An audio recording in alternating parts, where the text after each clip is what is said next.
Good morning and welcome to Asian Youth Championship right here in Singapore. So this is the second day of the event and today we will be having the finals for the lead and the speed category.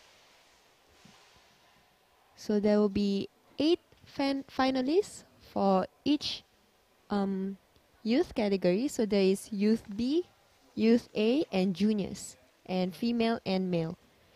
So we will be seeing young talents climbing right here.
And very soon, we're going to be having the lead competitions from the youth for the females and the males.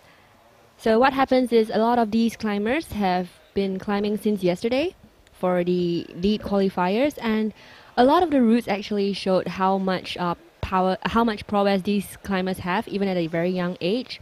So we actually have 3 categories for today. We have the Youth B, the Youth A, as well as the Juniors category. So the male and female will be climbing side by side. We will be starting with Youth B, female and male. And for the male Youth B, there's actually 8 finalists. And for the female Youth B lead, there's actually 9 because there is a tie for the 8th position for the finals. So for male Youth B, these are people, athletes that are born between 2002 and 2003. So they are within this 2000 The 2000, 2000 generation. Yes. So they're actually about 15, 16-year-olds. Yeah. And there is a few countries that are here. So there is a representative from India, Japan, Korea, Indonesia, and China. Iran as well as Yeah. China, yes. To be seen for the Youth B category.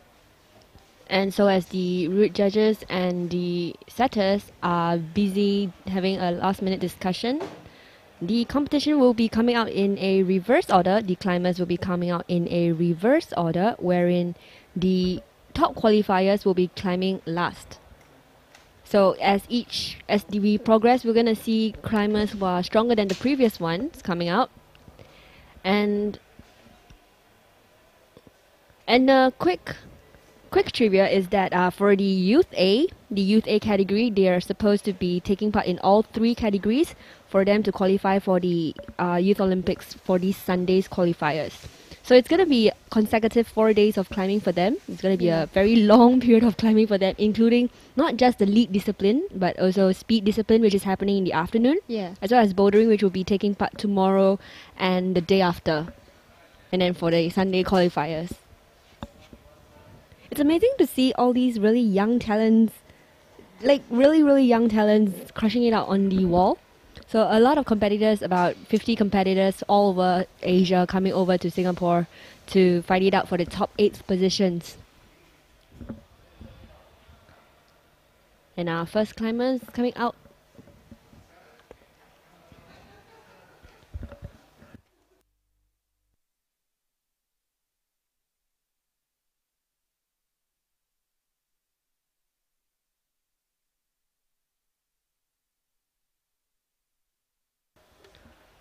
And right now on the screen is Sahil.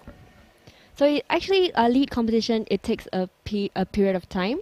So a lot of them, before they actually start climbing, they gotta see the routes a little. I mean, before that, they have actually a observation period, but you may not be able to remember all the tiles from that little observation period itself. So it's still best to take as much time as you can afford before you start on your lead competition.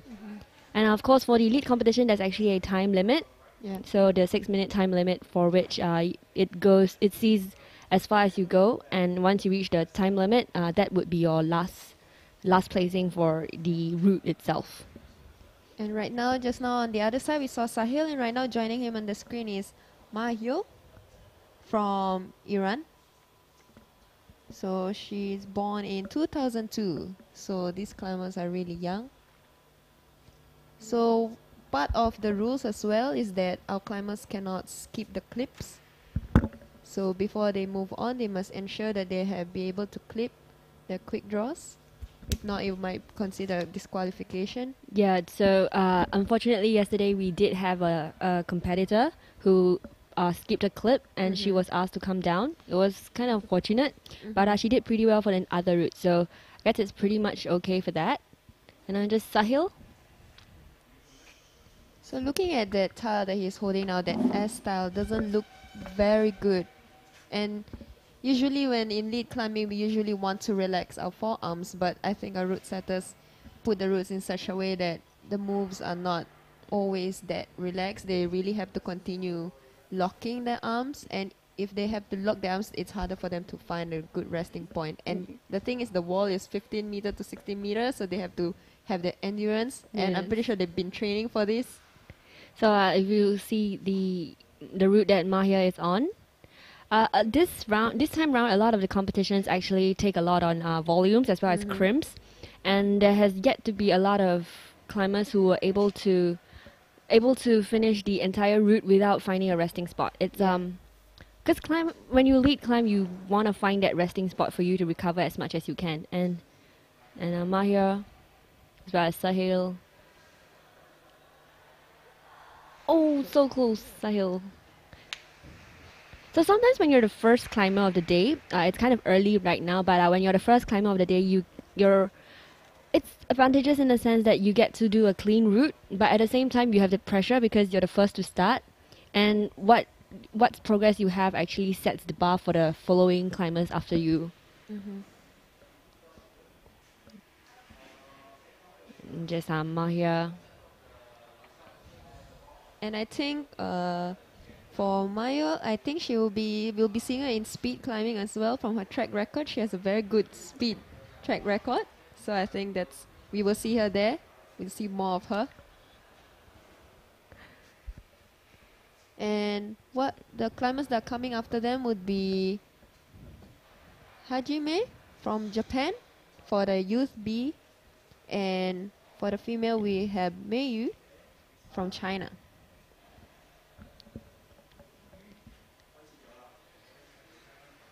So the speed competitions and lead competitions for today, a lot of really strong climbers to look forward to.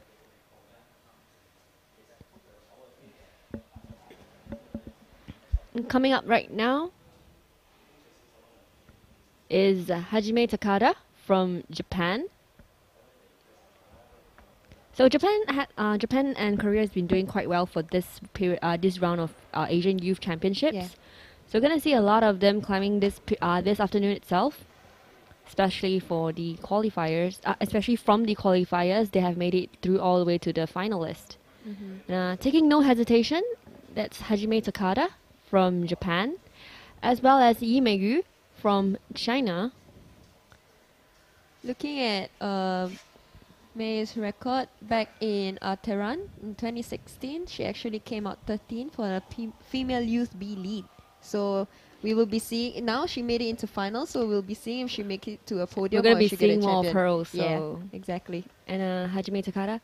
Oh, that is a really interesting way of resting. And, the thing about the Japanese climbers from yesterday's observation is that a lot of them find very, very interesting positions to rest from.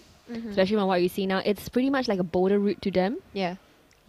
Taking lead as if it's a boulder route, just not caring, not fearing, just going slowly. And Meiyu doing really good progress there.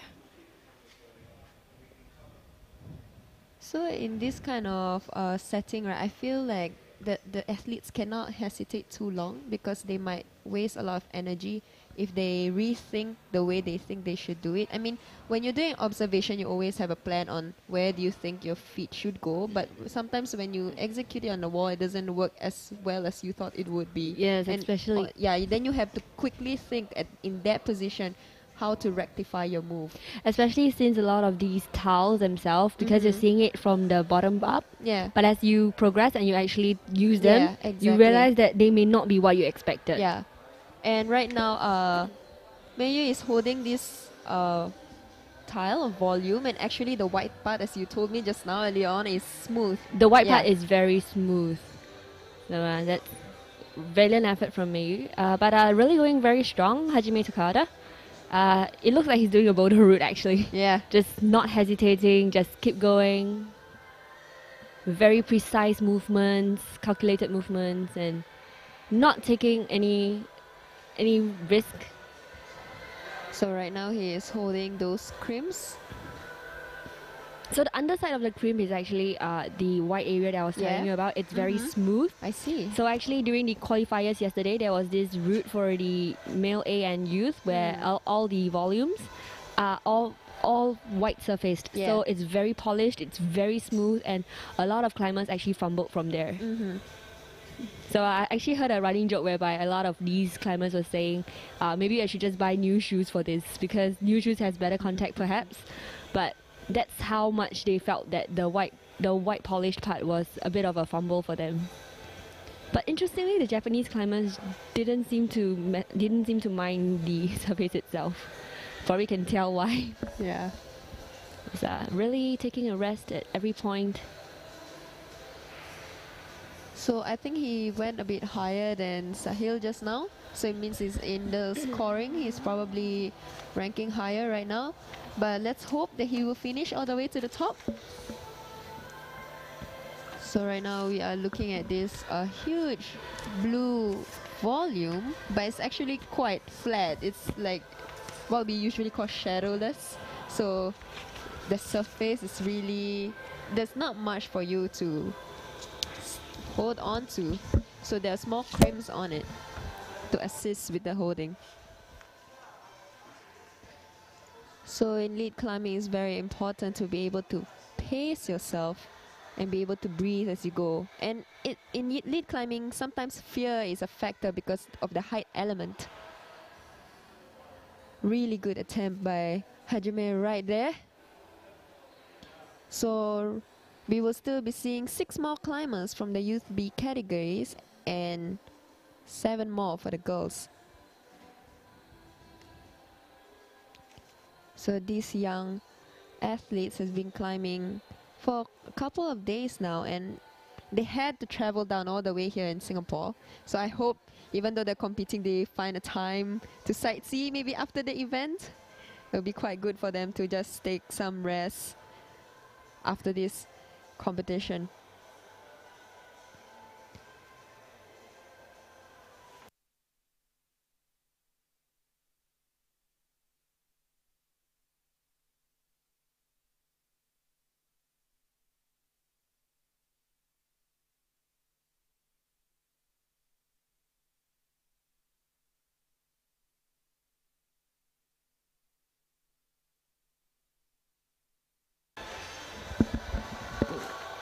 Coming up next is Lee Do-hyun from Korea. For the males, as well as on the screen now, you have Choi Na-woo, also from Korea. So it's a double Korea right now. First Korean climbers for the day. Do-hyun. So evidently you can tell that Do-hyun is slightly shorter than his previous competitor, Hajime Takata. But it shows how much progress he has from being able to qualify for the finals next to him. But very steady climbing. From Do-hyun's record, he's been competing recently in last year in Guangzhou, China. He actually took part in IFSC World Youth Championships, and for the Youth B lead, he actually placed 42. So for him to place in finals today, there's a really big improvement. Yeah, it's a difference of a half a year, but that half a year makes a huge difference. Definitely. When I look at him, slowly, he's very composed. Yeah, he's very composed, very confident. So if you're from Korea and you're watching us right now, welcome. You're watching Asian Youth Championship right here in Singapore. Right now the local time is 9:50 a.m. So right now we are seeing athletes from Korean Alpine Federation. Both Lee Do-hyun is 14 years old while Choi Na-woo is 15 years old. Either way, still looking really, really strong. So Do-hyun's been in that position for a while. Quite a comfortable position to be in, as we see from the previous competitors. Yeah. At the same time, Na-woo. So Na-woo managed to negotiate with that tile, even with its dual friction. Yes. It's a little of a setback there for Do-hyun, slowly finding her way up the snake tile. I think this is where you said about like he's shorter than Hajime, so this part for him needs more micro beta, I think. Yes. Yeah. Very, very close, but really, really good effort though to making it into the finals. Yes, definitely. And of course for Na-woo as well. So actually her next tile was she fumbled at the next tile. Yeah, yeah. Quite a... Either way, the volume, that rectangular volume that we've seen from Simple, it's not easy to hold because of the white surface. That's one thing. But at the same time, because it's so white itself, it's quite hard to pinch. Yeah. And it's hard to pinch as a boulder tile. But can you imagine when it is on a lead wall?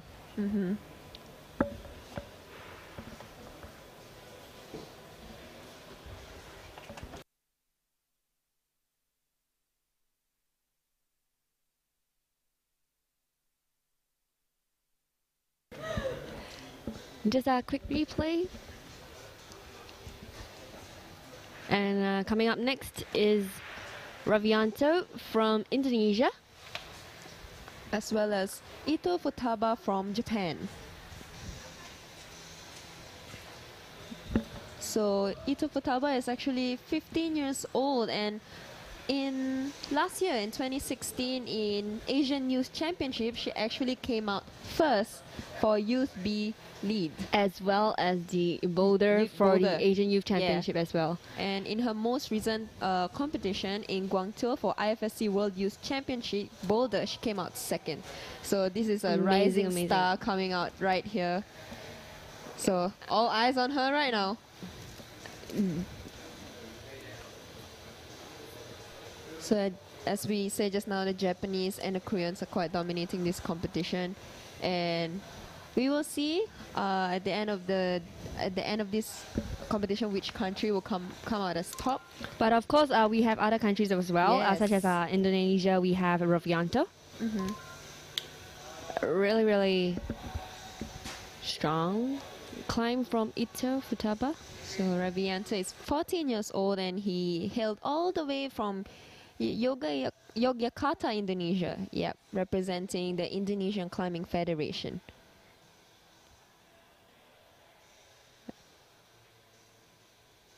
So you can see that our climbers are really holding on to those stars. It's not just the moves that are hard, the holds that are given to them are also not as forgiving, and that adds dual challenge to what they are doing. And looking at the panels on the wall, you can see that there's slight incline. The incline of the wall increases, so all the more it taxes your core. And at the same time, if you see the tile that Futaba is on, the clip is a little distance away. So it's actually pretty much a bouldery route right here. So you can tell that it's going to take a little bit of taxing on their shoulders itself as they try to move up again to the new volume. And of course, Ravianto. I think, if I'm not wrong, this is the first time. I think this is the furthest we have seen for the roots for the female. Yes. Yeah, so Setting a very good record for the climbers coming up next. So this lead competition works in such that each tile has a point system. So the higher you get it, of course, the higher your score is, and if you top it, all the better. Yeah, and each attempt as well is a positive movement. You get the points, but if it's an attempt, you just get a plus. Yeah. But it still matters because for the male qualifiers, the plus and the point system was the one that defined the top 8 climbers. I see. So it was a very, very close fight for the males yesterday. Yeah. Of course, the top 8 from more than 50 climbers around. So right now we are looking at Futaba making good progress on the route. Still setting the record with the highest point so far, but we still have 5 more female climbers coming up. I think Futaba will be aiming for the top here. Yeah, it's looking very steady there. Yeah. It's going to be a very nice track record, but as well as Ravianto, I mean, really, really far enough. But this is just... Wow. That was very steady movement. Yes. Was very confident in every step. As well as Futaba. Yeah. I know just now when we were observing the lead route for the guys, I saw that the route moves to the right. So there is going to be a bit of a rope drag there going with you. So you feel a bit heavier as you climb higher. As well as for the females, the rope drag exists also. Yeah. Even if it's slightly less than what the male routes are going through, it's still a hitch for them. Both our climbers right now showing their flexibility. As well as what it means to come in for the qualifiers. Really just amazing. Resting on the route. So probably by this point itself, they are quite pumped by now. Yeah. That's why they're shaking off, making sure that the blood is flowing. Because the moves only get harder from now. For the female routes, it's actually pairs of volumes or little tiles with all the smooth, polished surfaces. It's not easy. Futaba fighting there. I think this is the highest we've seen for the guys, definitely. As well as the guys and the girls. So both our climbers right now are setting a record for themselves, making sure that they are in front runners for this category. Yeah. Oh, so close from Futaba. Really good Just attempt right 2 there. clips No away. hesitation. Yeah. It was 2 clips away. But of course, continuing, it's Ravianto. You can tell that he's really pumped right now. I mean, he's done a lot of very risky, very big moves that make him, that kind of slows him down as he goes up because so much energy is taken up. Yeah, but the end is in sight. Yes, we can just see there. 1 clip away, we can tell, you can see. A very big volume, telephone-shaped volume. Ali, just he's not giving up. Yeah, definitely not giving up. It's just 1 tile away, but at the same time, you gotta take note of the time because league competitions, there's the time. So it's not just a competition against yourself; it's also a fight against time for this. They go back to the time if they tie in a position. Yes. All right. So the route setters are kind of cunning though. If you see their routes, Ravianto's tried the left route and the right route. Yeah. So you can tell that actually there are possibilities for them to move forward. Yeah. But whether it's to the right or to the left, it could be a little difficult to tell. Yeah. He's really fighting on that volume. A little cringe there. He's really fighting Really hard fighting to get really there. hard. Definitely a positive movement there. He looks Fighting. really close and he's trying to find his way up. Oh, So he did the jump so that he could get a plus point. Yes, but at least there was one clip away. Yeah. That is definitely the furthest we Really have high. seen for Yeah. the males. Very, very good attempt from Riavianto. Gonna see if the upcoming climber is gonna better his score. Yeah. But right now he's quite safely secured in the top few, I would say. Yeah. As well as for Futaba, definitely a great play from both of them. The volume jumps. Very, very close right there. He actually touched the towel. Yeah, yeah. But because it was such a shadowless kind of crimp, it's really difficult from there to judge. As well as the rope drag. I mean, you're yeah, already about exactly. 15 meters away. The rope drag from across the wall. I'm really impressed by these athletes. I mean, to launch and to jump on a boulder wall alone is already sometimes takes a lot of guts. But to jump, let's say 10 meters, 30 meters up, make sure that you get the move. Very daring. They have long way to go. Yeah. And for the females, we have Cho Ga-yeon from Korea. Ga-yeon from Korea. And coming up very soon for the males is Ryoe from Japan. Ga-yeon slowly. So Ga-yeon is from Korea and she is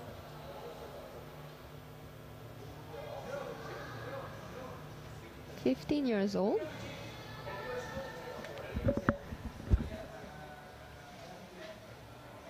So really young.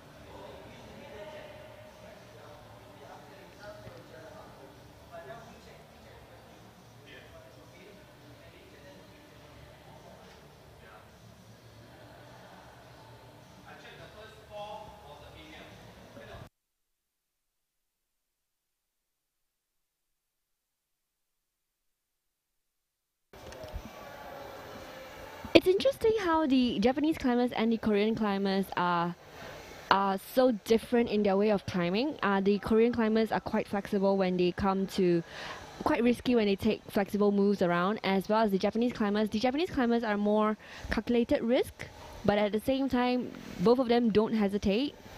But the Korean climbers are much, much more versatile when it comes to moves. But at the same time, most of the Japanese climbers actually show the same kind of beta as Yeah. they climb the routes for both today and yesterday.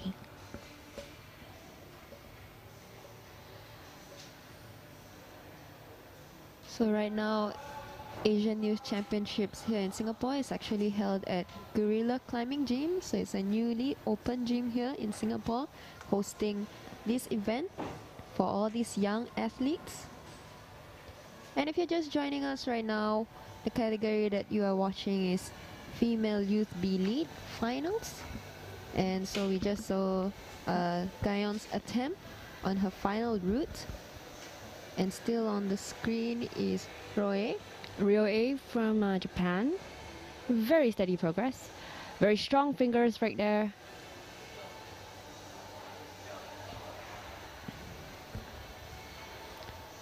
I mean, I think that the climbing community in itself, in competitive scene, has been going strongly. I think this is also because of the Olympics that we're gonna be looking, Tokyo 2020, that will be holding in And we're probably Japan. gonna see a lot of Yeah, them, a lot of these exactly. climbers, maybe one or two of them Yeah. in the Tokyo 2020 itself. Of course, the Youth Olympics coming up very soon. Where Yeah. the qualifiers will be on this Sunday.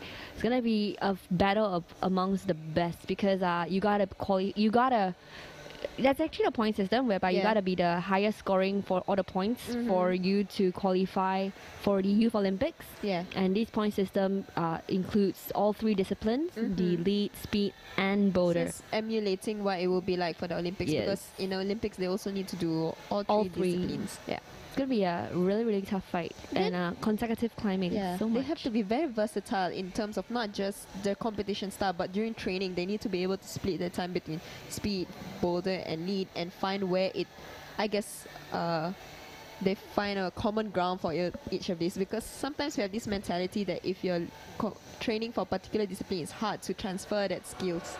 And so close on the screen is Ryoe. Really really close right there. Almost touched it, but I didn't really calculate how much to load on the towel. But of course, if you're good in lead, you may not be as well in speed, but at the same time, difference in bouldering itself. So Yeah. for one athlete to be good in all three disciplines, Exactly. it is not just impressive. It is definitely years and years of hard work.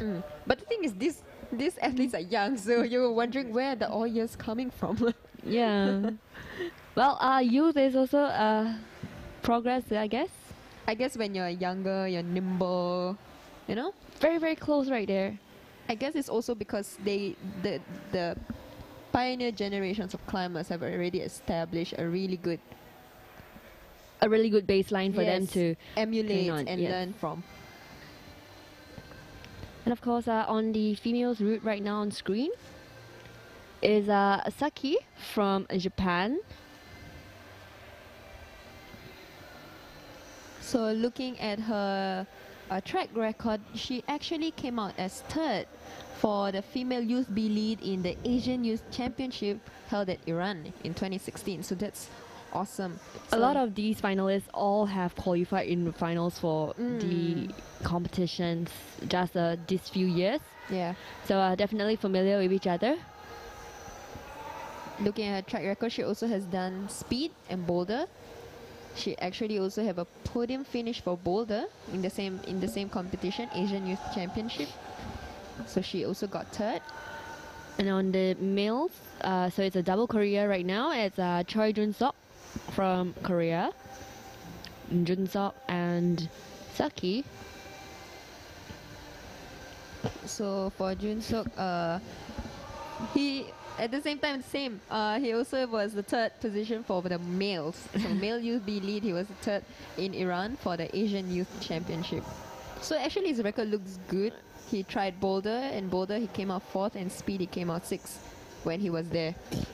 So definitely a potential. Yeah. And so close for Saki. The same volume as she felt as Meiyu. Yeah. And of course Jun-sok on his second clip.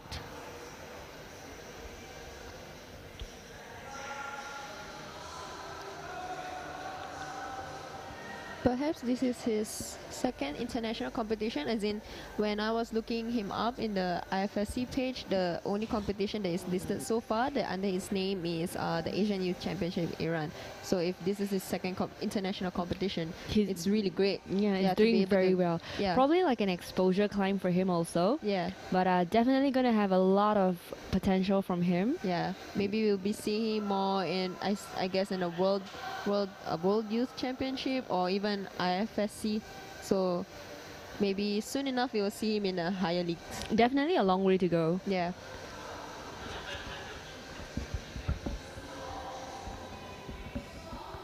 So those volumes, are there any tiles there? I didn't see. They are very small. Small tiles, yeah, to assist with the thumb catch, but it's really, they really have to lock. So when you lock on those tiles, you get more pumped.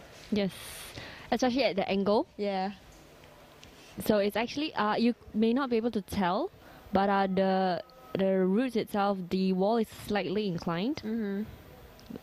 So as you progress, it's no longer just a fight between you and the tiles. It's also about the altitude as well as the direction of the ropes. So the drag is not just going to be slightly slowing you down. It is a fight of endurance. Yeah. So I think it's really very important for the climbers to find a good resting spot. Definition of good is subjective.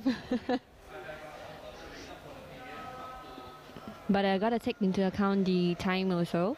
But for now, he's running on a good time, so it's fine for now. But so this is the second crux. The second crux of the lead wall. So right now, just joining us on the screen is So-Hyun. Hopefully I'm pronouncing that correctly, from Korea. So-Hyun from Korea. Yeah. Fighting on for Junseok. So So-Hyun is only 13 years old. Hometown is Seoul, Korea, representing the Korean Alpine Federation. And you see the drag from the rope for Junseok. So the rope was under his feet. Yeah. So it was a little bit of a risk when he tries to clip in. Yeah. Don't want to risk those rope burns. Not just a rope burn, because as you pull the drag itself, you're actually decreasing friction around your feet. Yes. And then makes it harder for Shows yourself. how strong he is. Yeah. And at the same part where Ravianto had a good resting spot.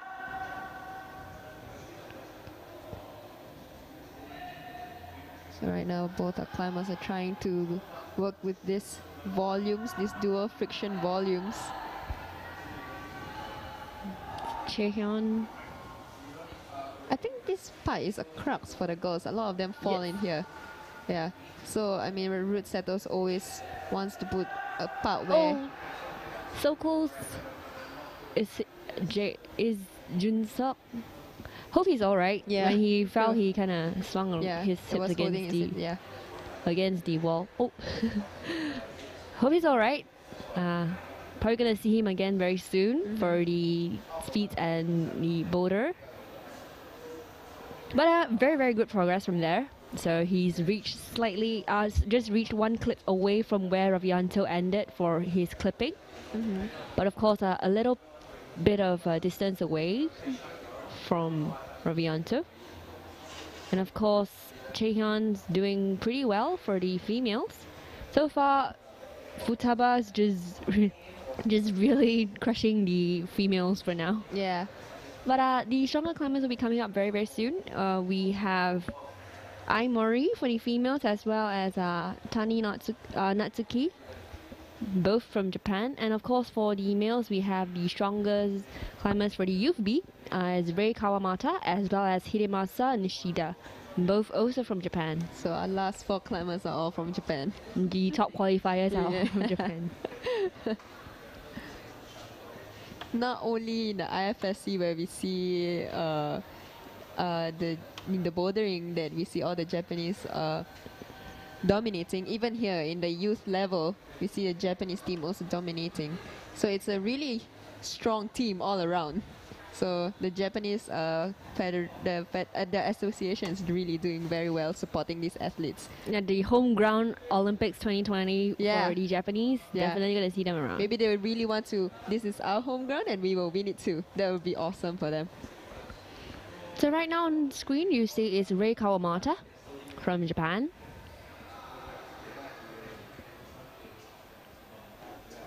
So he's only 13 years old according to his profile. Very young. And right now we have Mori Ai. Very, very young climber as well. 13 years old as well. So both from Japan. A very, very nice catch there.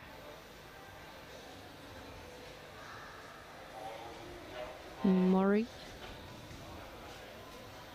So those styles are really, looking at how they hold those styles are not easy to hold. I mean, they are given crimps and pinches. So it really takes effort to make sure that you hold on to them, but at the same time you don't want to over-exert force on them because you want to reserve some energy for the rest of the route. So what sometimes there's a tendency in lead climbing when the fear kicks in or when the stress kicks in, you tend to overgrip. So sometimes you don't really need to hold it so tightly, but you hold it so tightly that you get so pumped unnecessarily. So it also comes with practice to be able to just know how much pressure you're supposed to put in the tiles to conserve energy and to last the route. And also because it's a lead competition, so sometimes it's between a chance to leap for the tile or to clip in before you continue further. Yeah. And at the same time, you see Aimori, she's taking all the risks necessary but calculated at the same time. So her moves are very clean, very calculated, and so in that position, the roost itself becomes a very nice position for you to rest in. Yeah. And of course, for the males, Futaba also rested in this spot. I think she recognized that this is one of the best spots to rest because I think when she went up, there's no rest point because most of the tiles are small. So it's really just keep going and go and go. yeah, but for the males, their resting spots are actually in a very wonky position. Yeah. Their feet is either really up high or either way they're really spread out very very far across the wall. Very very very practiced kind of movements, very controlled resting spots, and Aimori really showing some good techniques right there with the heel hook, keeping that strong, keeping that in. You know, definitely taking after Futaba right now, going very very high. Exactly. And of course, not disappointing is Ray. Looking at what Ray is holding in his right hand. With its fingers. It's not even a hand. It's just two fingers right into that little pinch. And Aimori slowly. So right now for the guys, the drag is starting because he has to move to the right side of the wall. As the girls as well, slightly towards leaning to the left now. But Aimori doesn't look at all tired. Like at this point in time, Futaba was taking a lot more time to rest. But Aimori just looks pretty done. Just going very very steadily in the resting spots right here. And Ray taking after, going very very close after Ravianto. Oh, so close. So he drops at the same clip as Junsok before him. But his score may not be the same because of the attempts to the tiles itself. So Junsok actually went a little higher. So for the point system, Junsok would score slightly higher. But of course, Ravianto is still crushing the males right now with the early lead. And only Hidemasa Nishida coming up next for the males to see if he can break Ravianto's record. Yeah. Definitely want to see at least one of them finish the routes. So Aimori. That's a really high step right there. I mean, her leg just came up where her hands were. Yeah. It's a very, very awkward position to be in, be it in bouldering or leading. Yeah, she needs to get high up. I'm not too sure how good is the next styles. They are the dual friction tile, the simple volume, simple tiles. With very, very small time catches for you. Yeah. But the square, those are crimps or pinches that have been arranged into a diamond. Yes, into squares that is not nice for the fingers for too long. You can see the shoulder strain that Aimori has to keep, that lock on her shoulder. Very controlled movement. Wow. The end is really close. I can see if she can keep it hang on. And for the guys, we can see Nishida Hidemasa starting his climb, representing Japan. Right now, all eyes are on Aimori. She has just surpassed Futaba. So she's aiming for the top. So it's a fight against herself now. It's just one tile away. Wow. That contact. That was really impressive. So the last volume, there's actually a tile on top of that. So I expect it will be a launch. Oh. And she did launch, but just missing it by a bit. But that was really, really impressive. I think she really set a very, very good record. And let's see if Tani Natsuki will be able to top this route, because I mean, she has definitely secured herself a podium along with yes, Futaba yes. for now. So now we have to see where Natsuki will be. If she will get that high and be able to podium, or one of the girls that have reached the middle route will take in a third position. Hidemasa Nishida from Japan, the only climber so far to be wearing spectacles as he climbed. Definitely a risk right there. But what if it drops halfway? But the thing about being the last few climbers is that when you see the previous climber from you taking longer than usual, or taking a little more time than others, you know that climber has actually gone a little further than what would have been. And the crowd is also one of the factors. It becomes a built-up pressure for you. Exactly. If you can hear the crowd whoa or cheer, you know that nobody has reached there and this climber has. And looking at Nishida Hidemasa's record, he in the IFSC World Youth Championship held in China, he actually came out third for the male youth B lead. So he has attained himself a podium position. So let's see if he will be able to do it here in Asian Youth Championship right here in Singapore. But the amount of time he took to reach the tile where he is now, the volume where he is now, is actually a lot shorter than the previous climbers. Yeah, I just realized he's climbing quite quickly. I mean, I've seen some climbers where when they climb a lead climb, they actually sometimes climb really fast. They say that it's the method of making sure that they don't think of their arms getting pumped.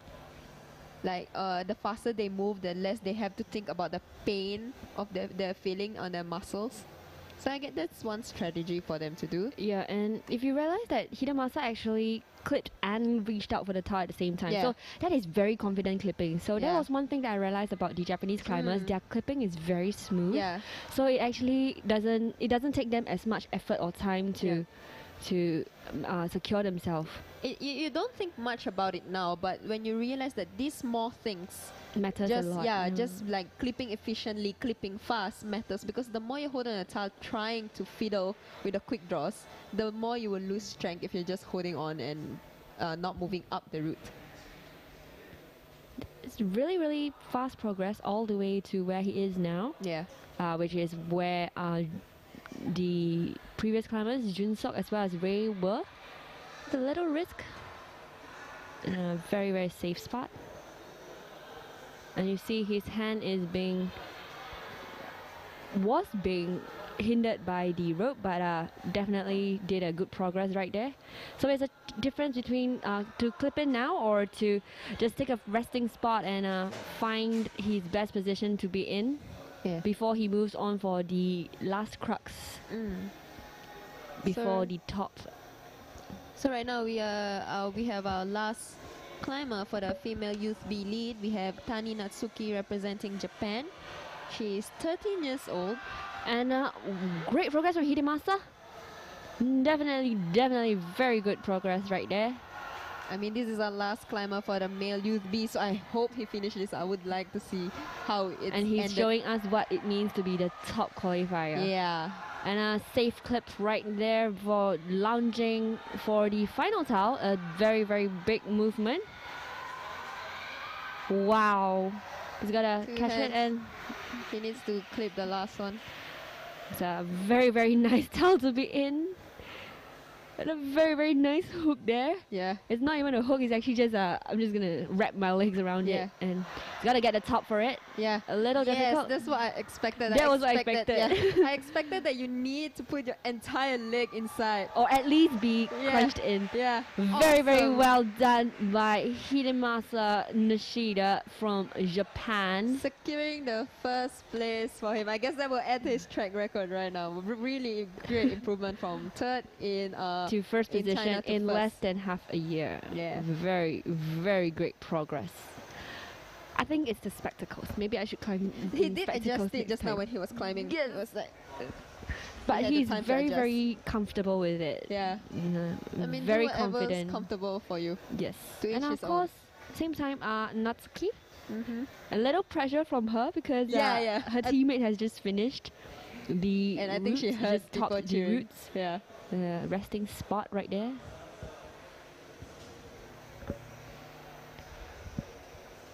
So I think she knows that for her to be able to get, if she's aiming for the champion position, she would need to top the route, because the only thing that Aimori was missing for that is That the top. because I'm not too sure if she get the plus for the last Yeah, move. she did get the plus. Okay, so to top that plus, you just need to get that Top. Because the crux of the second crux of the females route, a very, very endurance testing kind of route, all volumes with a polished surface. Interestingly, all the females upcoming, the youth A as well as the youth juniors, would be climbing the same route. Yeah. So expectedly, we would see the climbers getting stronger each way. But we know so far the fourth clips is where most of the females Yeah, actually yeah. fell. So we're gonna see how far the rest of the females gonna be. But very steady crossings right there. Very nice coordination. Very smooth movement. She moved off that crimp on the left side really easily, Yeah, shuffling it. her crossing was very, very fluid Yeah. right now. So actually, there's a little incline. It's a Yeah. oh, so close to the thumb catch. Yeah. Probably an overestimation right there. So I guess that will put Aimori in the top position for the female youth B, but we will wait for the official results. So if you're watching right now, we just ended the female and male youth B lead finals. So they all our finalists have just finished their climb, and next up we will have our youth A male and female lead climbers. Either way, the climbers from that is Hidemasa. So the moment Hidemasa actually got to the top, it was a very confident finish. It was just the clipping in because of the rope drag. So the rope actually went in an S position, the S-shaped position. So the rope drag goes not just from left to right, but as well as right back to left.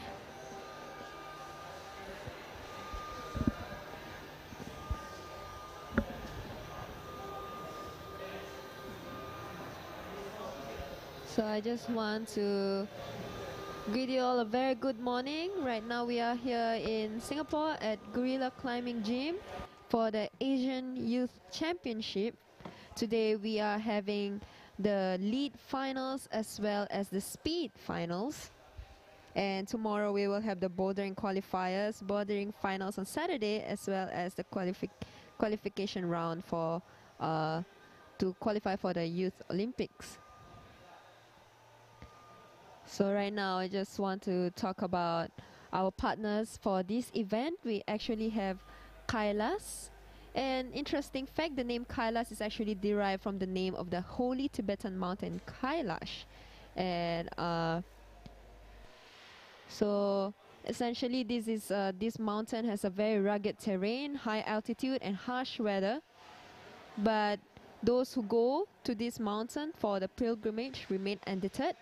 And this is where Kailas got the inspiration, because they believe that it is an undertaking that expresses the humankind search for freedom. So So the products range from climbing gears to outdoor sporting essentials, and they are sharing the love and passion for climbing by providing the highest quality products and latest technology. And they also always support IFSC, FFCAM, and CAC,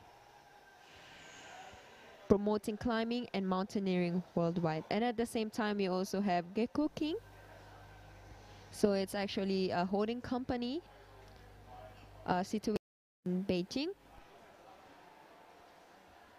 So they are engaged in developing rock climbing sports facilities, manufacturers of tiles and products. So these tiles that you see, some of them have been provided by our partners. So we would like to thank Kailas and Gecko King for always supporting the climbing community in its sporting endeavor. And at the same time, right here in Singapore, we also have Singapore Mountaineering Federation. So all these people that you see volunteering and officials actually come here to take part, representing Singapore Mountaineering Federation, and their goal is to promote exciting and cutting-edge programs relating to climbing and mountaineering skills via mass participation. So right now the community is quite involved, even though some of the people here are not youth anymore. Some of them have competed before and coming back just to help out, to volunteer, to belay, to spot, to make sure that we have to support these young athletes and to give them a really good challenge. And SMF, Singapore Mountaineering Federation, SMF, is also supported by Sport Singapore. Sport Singapore is a statutory board of the Ministry of Culture, Community and Youth Sport. Singapore's core purpose is to inspire the Singapore spirit and transform Singapore through sport. So it's really nice to see that the climbing community is growing. It used to be a very small sporting community, but with the dawn of Tokyo 2020 and the climbing being included inside the Olympics, I think there is a wider exposure to this sport. And I think we will be seeing more people participating either competitively or through recreation.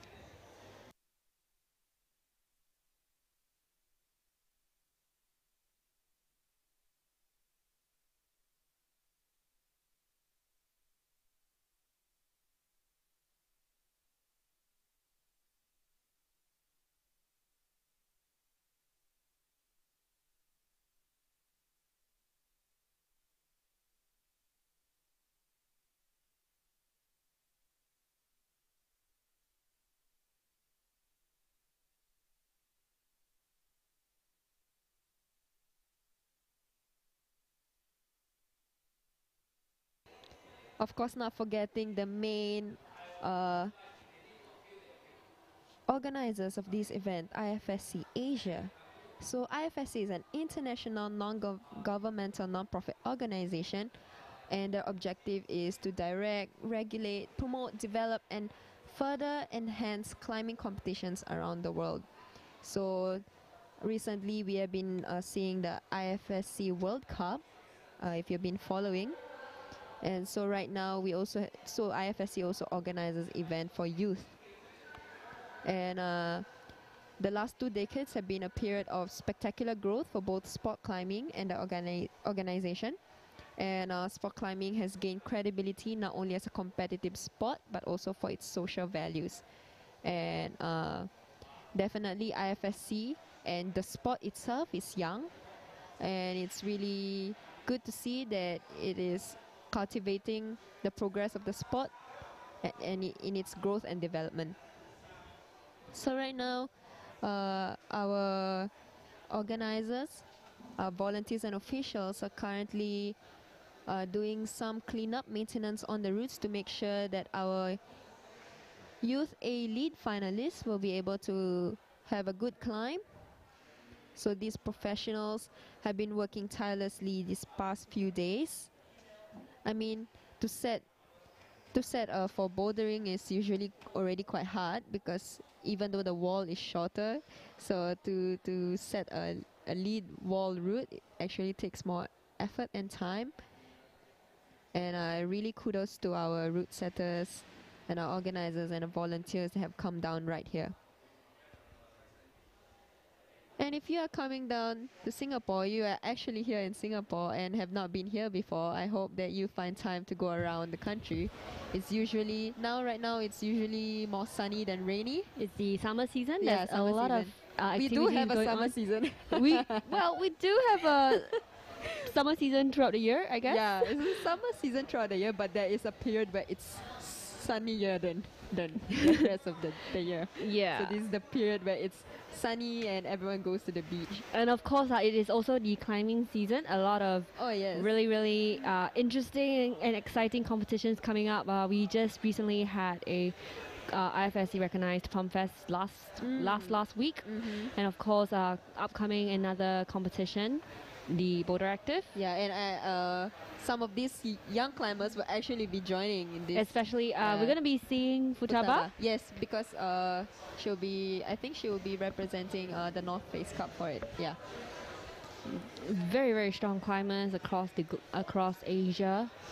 Yeah, some of them are already international standard, as in they're competing not only within Asia but in the entire world.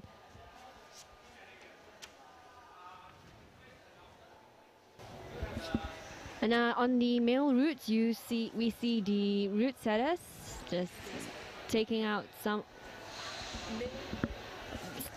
of the towels as they move on. So the male route is actually different from the male youth B routes is different from the male youth A as well as the male juniors. So we're gonna see how interestingly the new routes are gonna be as the route setters place back the towels that were previously not on the wall, setting up the new routes. So it's gonna be the blue and pink routes.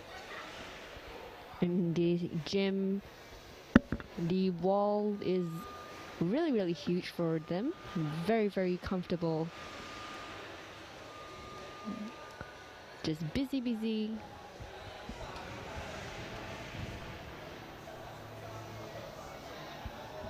Also, one of our climbing partners here in Asian Youth Championship would be Petzel.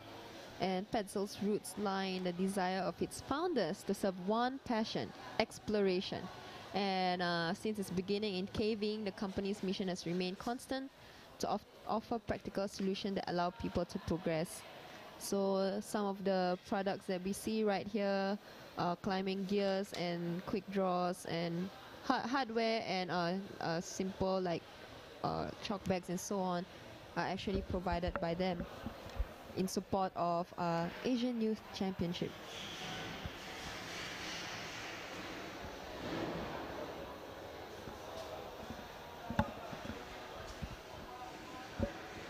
And as the route setters are busy with the preparation work for the next category, what you're seeing is the climbing walls from Gorilla Climbing Gym. So Gorilla Climbing Gym is actually the biggest indoor air-conditioned gym that is going to be happening in Singapore. So they have proudly provided their venue for the competition. A very comfortable climbing place for all the climbers. No worries about the weather outside and any worries about how it is going to be because it is a indoor climbing gym. Very huge, very comfortable, and very, very nice place to be in. Nicely lit, as well as very convenient towards all these climbers. The transport is easily available. Actually, the way the route setters have set up the routes, it makes me really wonder how did they even come up with all these routes. I mean, like you've mentioned, bouldering itself is a little bit difficult to come up with a way to make them move in a certain direction, but for lead you have to, it is not just about finishing the routes, it is about how you are trying to force these competitors to go in a certain direction, making sure that they don't hack the routes or making sure that they go in a certain way where it's the intended beta. unlike in bouldering, we see a lot of very, very interesting moves, very unthinkable ways of doing. But in lead, you see them do pretty much the same moves, but very, very dynamic ways of climbing.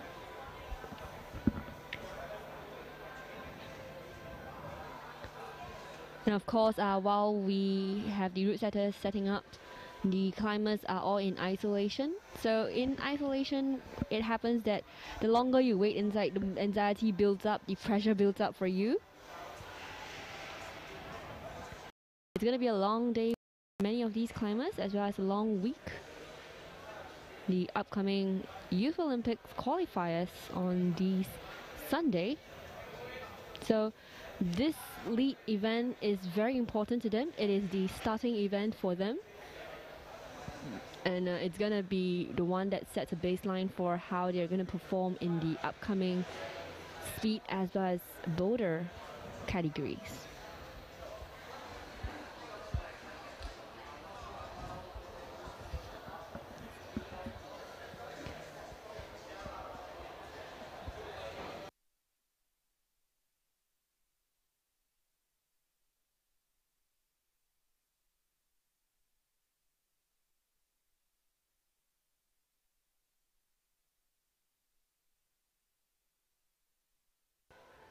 Alright, if you are here in Singapore, you can actually, since it's not gonna be raining a lot, you can go to the beach. You can go to Sentosa Island to enjoy the sun and beach.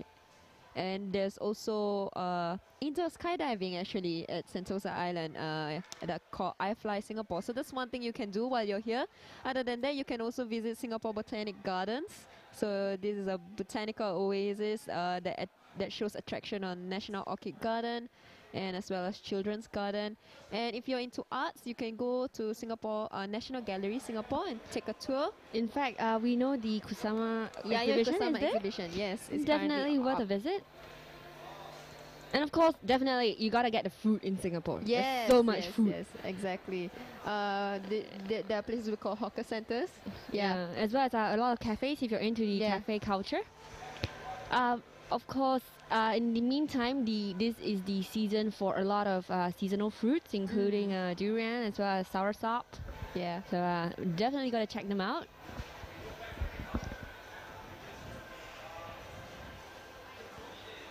All these route setters are really, really diligently doing their best to make this competition as interesting as possible.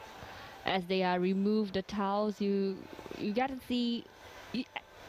As they remove the towels, every towel that they remove, it just makes my heart wrenched out a little, because it's like less and less towels for them, just less towels for you. And all these towels that we found to be the comfortable position spots, the comfortable resting spots, are all no longer there. That's true. And of course, I gotta thank the sponsors from Gecko King, Kailas, as well as All Sport Petzl, and of course Climbers Lab for sponsoring the warm-up wall. So actually, when you're in the isolation area, the warm-up is very important, isn't it? Because you don't want your body to cool down as much. Yeah. So that was in bouldering, but how do you actually do warm-ups for lead isolation? It's because the place is cold, it's air conditioned. Yeah. So how do you even keep yourself hyped up the whole time? Yeah. Usually for myself, when I go for, I usually don't compete lead climbing. The last time I competed was a couple years back, but my strategy is not the same as boulder. Boulder, you just gotta keep trying make some small routes in the training wall. But I think for lead, I think they need to make sure the muscles are awake. Yeah, they have to. It's not, because I think in lead it's more sustained rather than burst energy. So it's like running a marathon instead of a 100-meter run. So I think for them to make sure that the muscles are awake, I think they should do more stretching, if I'm not wrong. Maybe we can find out later on. We can try to get some of the youth lead climbers, and they can share with us what they have been doing, how they train. So stay tuned with us, and we will definitely talk to some of these athletes to know what's the secret behind their progress in such a short time. of training. I mean, even if they started climbing, say, let's say at 6, it's still It's and still a some period them, of time before they get their turn. Yeah, exactly. So definitely. And of course, because the place is cold, air conditioned at least, there's a chance of you getting flash pumped really fast. So especially on lead comps, because the route is so long, it's a test of endurance and very high chance of getting you flash pumped if you don't warm up properly. Yeah. You just don't warm up properly, then you're gonna injure yourself, and then you may not do as well because of that injury itself. Mm-hmm. So really very strategic kind of thinking when you want to go for warm-ups for leads.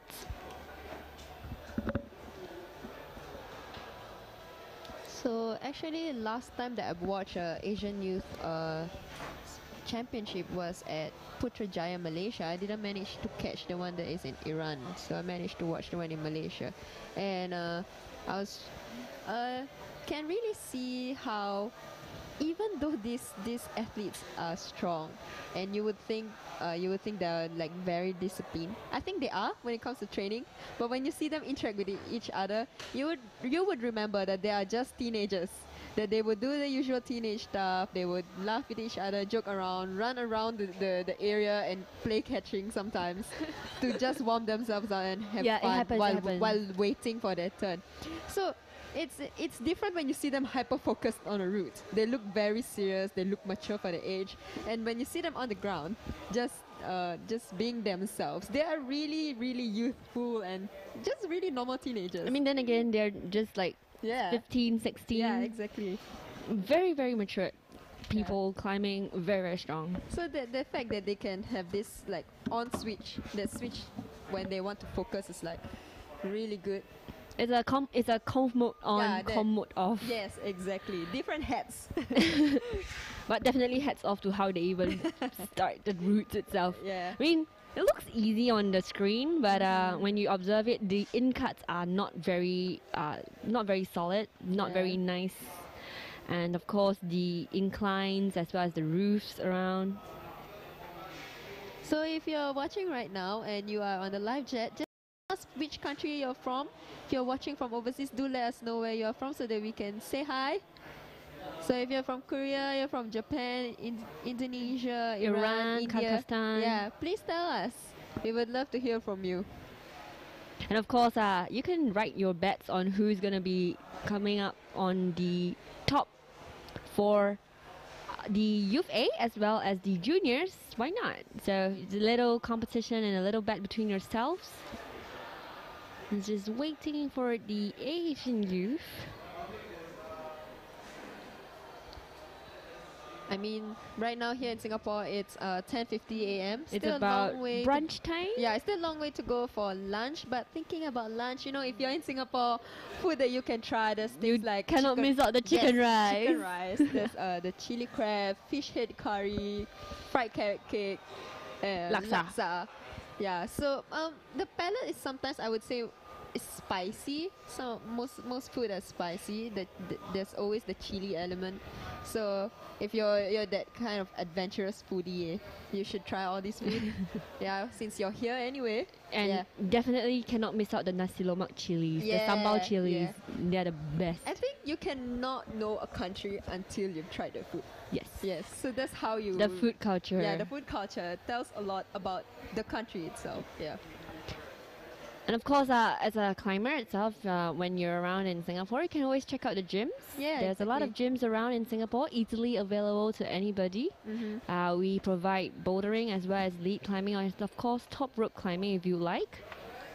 Yeah, I think we've seen a boom of climbing gyms coming up here in Singapore. So if you're around, just try them all out. And definitely just head down to Climbers Lab. So Climbers Lab actually is the sponsor for the warm-up wall. Yeah. For all these athletes to warm up in. Definitely a huge thank you to them, as well as Kailas, Petzler, and of course Gecko King for giving us this opportunity to bring you the Asian Youth Sport Climbing Championship. Yeah. And I think after this Asian Youth Championship, Gorilla Climbing Gym will be open for the public already, right? So there will be new routes up for you to try. Do you think they would leave the routes? I hope they leave I hope so. the lead routes Yeah, on the wall. exactly. And then we can see how people's gonna try it Yeah. and probably Oh fall. my god, that's actually a great idea. So It'll be a great idea. shout out Gorilla Climbing Gym, please leave the routes up.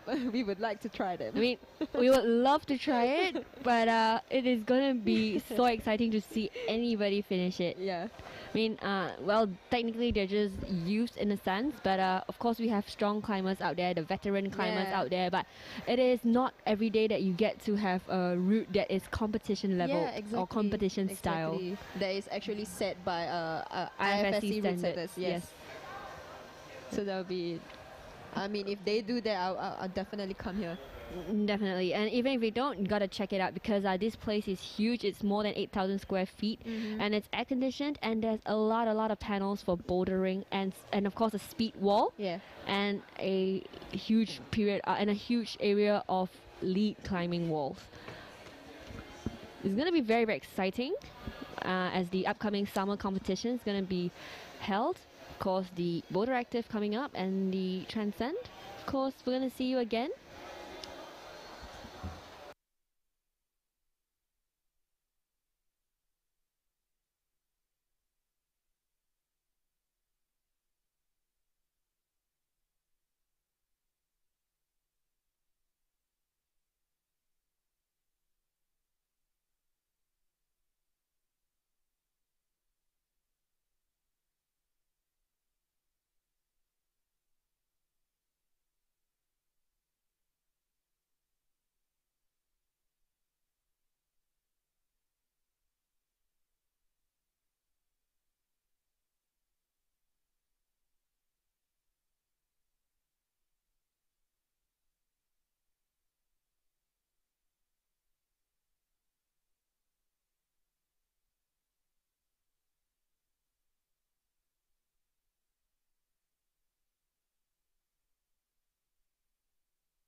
Very soon we're gonna be having the UFA category coming up.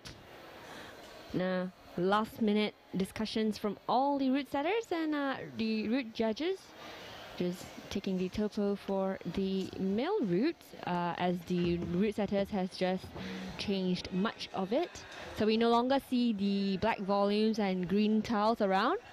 So it is the purely blue and pink routes that we have. So I was actually here when the route setters were trying out the route initially on Tuesday, just a few days ago. The route setters actually fell a lot. Oh, wow. They fell quite a lot. Probably because it was already a long day for them to set up. But at the same time, they themselves have mentioned that it is not an easy route. It took a lot of time, a lot of hang-dogging for them to finish the route itself. And of course, you see from the screens, you can tell that it is going to be a long and hard fight for them. There's still rope drag, and there is less distinctive tiles for them to be comfortable on. But for the females, it is the same route as far as I can tell. And of course, Aimori with the furthest so far from the Youth B, and followed by Futaba, and of course Ravianto, as well as Ray and Hidemasa for the very, very soon we're going to be seeing climbers who are stronger than the previous ones coming up again. So these climbers come out in reverse order. So if you're the top qualifier, you're going to be climbing last. Yeah.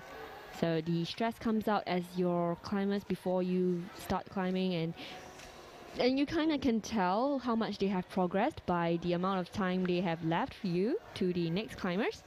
So this little unseen kind of pressure adds on to the amount of anxiety you have just before your climb. Yeah.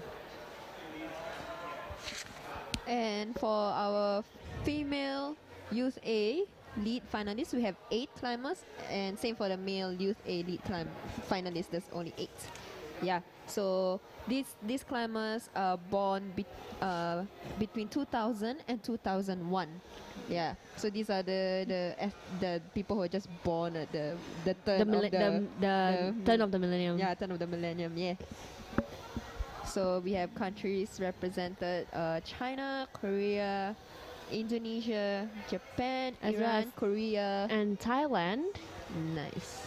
So the starters list for the female Youth A lead includes Song Yiling from China, as well as Song Seung-ah, and Charisma, Karin, Rahil, Kim Lan, Jongran, and Do-yeon for the females, as well as Ritik, Therapon, Tichong, Daichi, Mizuki, Shuta, Yufei, as well as Keita. So gonna be coming out in reverse order, where in the top qualifier would be climbing last.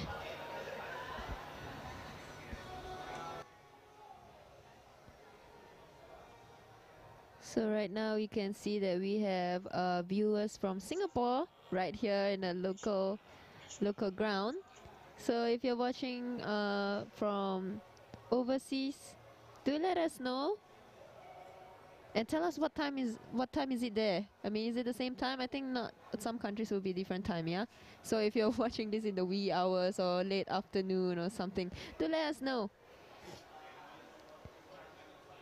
And also give us a like if you enjoy watching this, enjoy watching our athletes, young athletes, giving their all for Asian Youth Climbing Championship. And of course, the results for the Youth B is out on the IFSC official page, so you can check it out over there at the IFSC official page. And we're going to be bringing you the Youth A lead very, very soon. And of course, on the live chat, just saying a quick shout out to all the people on the live chat. We can see climbers from, we can see YouTubers from all around the world, including Korea, and of course Singapore, and if I'm not mistaken, would that be India? So right now is the observation period for all the climbers. So what happens in the observation period is that all these climbers get to come out and take a quick look, their first look at their finals route. And as they look at their finals route, they'll try to visualize as much as they can what they are supposed to do, what their intended beta may be, and to remember as much as possible from this observation period itself. So for this period of time is actually very important. It's very crucial because this is the only period of time before the actual climbing that they have to see the routes, visualize, and you see the Japanese climbers are a very dedicated group of climbers with their binoculars, just looking at the tiles way on top. It shows how much dedication they have. Yeah. And just trying to figure out what the route is. You see them doing the visualizations, physical visualizations. And of course, the route setters. That's really important to do the physical visualization because that's when you're trying to muscle memory in a sense. Even though you're not doing the move, if you can remember the sequences, because sometimes it's not sometimes. It really matters that you remember the sequence because let's say if you do a wrong cross or you put, let's say you didn't make a move that is intended, for you to redo the move will take a lot of effort. So And definitely is a huge risk because yeah, this exactly. is lead climbing. Yeah. So if you like try to redo your correct your mistake on the wall, there might be a chance that you're too tired or you slip off. And unlike Yeah. bouldering, where you Yeah. get to have Attempt again. attempt again within the time, lead is you either on-site it or you go as far as you can. It is Yeah. a one-time. So Exactly. it's a huge risk when all these climbers go around. But at the same time, observation period is important, and it becomes slightly more advantageous if you come up as the first few climbers, because there's a shorter period of time for you to remember the routes. But as you come up later and later, you may forget most of the details itself. So what you have observed right now is it could have been forgotten by the time you came out. So it's very important during the isolation period whether they do a discussion with each other. So I'm not sure if the climbers here, but probably they would do discussions with each other during the isolation period to try to figure out as much as they can for these to just move in.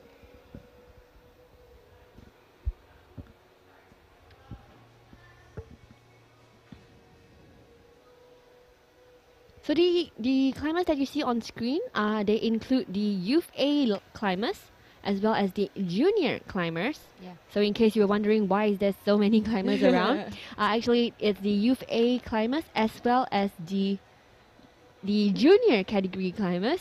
So both these categories will be doing the same routes, while the climbers right there. So you can see that they can hold the tiles that they can reach without lifting off the ground. Yeah, because in elite climbing there's no like safe specific starting tile. Not like boulder where they would tell you can only touch the starting tile. For elite is as long as you don't lift off the ground, you can reach whatever you can reach. You can touch and try it out. It's a very, very long so just a quick route glance right of there. the route. So it moves to the left this time around. Probably less rope drag because you don't go across the wall as much. But if you realize on the higher ends, the left side, while there is no rope drag from the clips, there is a rope drag because you have to go to the left. But yeah, as you your see, clip is on your right. as you see, the Yeah. natural alignment for the clips are on the Yeah. right. Yeah. So you'll be on the left. You'll be if you clip in, it will be quite a reach to your right. So that also plays a part. I think they also need to strategize then where they should hold to have the most efficient clipping, where they don't waste a lot of energy. Yeah, it's and of course the official official photographer for the IFS, the Asian Youth Championship. So The making sure. females.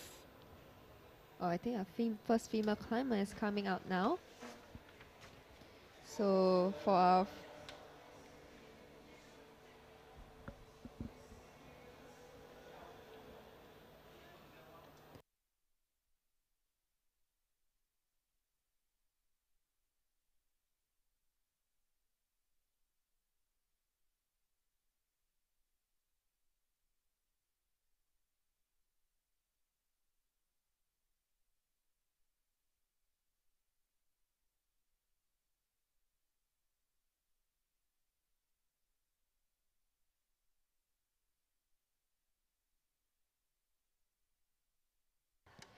So right now we are looking at Son Seung-ah from Korea. So she is born the year 2001. So really young.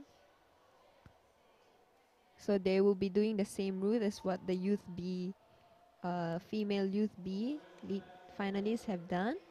So looking at Son Seung-ah's record, she actually the last time she competed was in 2016 in China for the IFSC World Youth Championships, and she actually placed 29 in the world.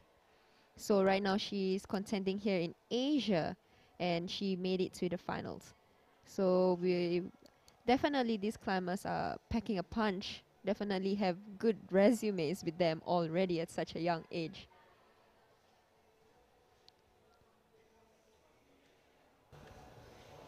And the same first crux for the female routes. Easily clipping in right there. Just finding a comfortable spot to rest as much as she can before she goes for the first crux of the female route.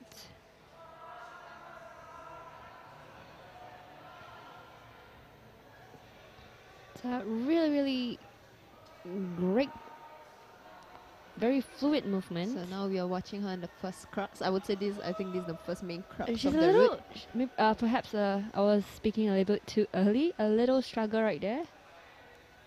Wow, she can reach back and step down. Yeah, That's awesome. So that's very decisive move. yeah. So when it comes to the climbers, it's also about knowing where your strengths are and strategizing. If you know that it's better for you to step down and you can reach it, and it will be good for your climb, you should be able to know how tall you are and where are your strengths. So she's actually really, really tall. Previously we've seen Mary do the same move, but she's got a tiptoe a little higher. Yeah, I think she stepped up a lot higher. Yeah, she stepped up a little higher. Yeah. But Sangha is doing it really, really fluidly. Very, very, very, very smooth clip right there. Before she finds the spot again and just rest for as much as she can. So according to the IFSC page, her profile, other than her competition in IFSC World Youth Championship, there are no other records, so I'm not too sure. This might be her second competition outside.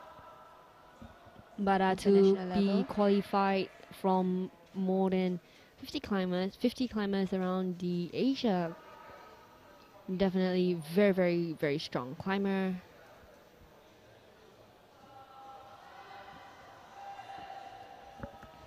So it's really important for climbers to pace themselves, know when to breathe and when to rest. Every small things actually counts for this. It's like they really need to make sure that they also think about the micro beta. Sometimes when you do your visualization on the ground, you think of the more major moves. But as you sometimes when you progress, reach there, because you realize the tile is not as good as you especially since it's a little of a incline, it's a very, very interesting incline. It's an alternate incline actually. thought. Yeah. So the micro beta is really important. That was Sungha from Korea, the first climbers from the Youth A category.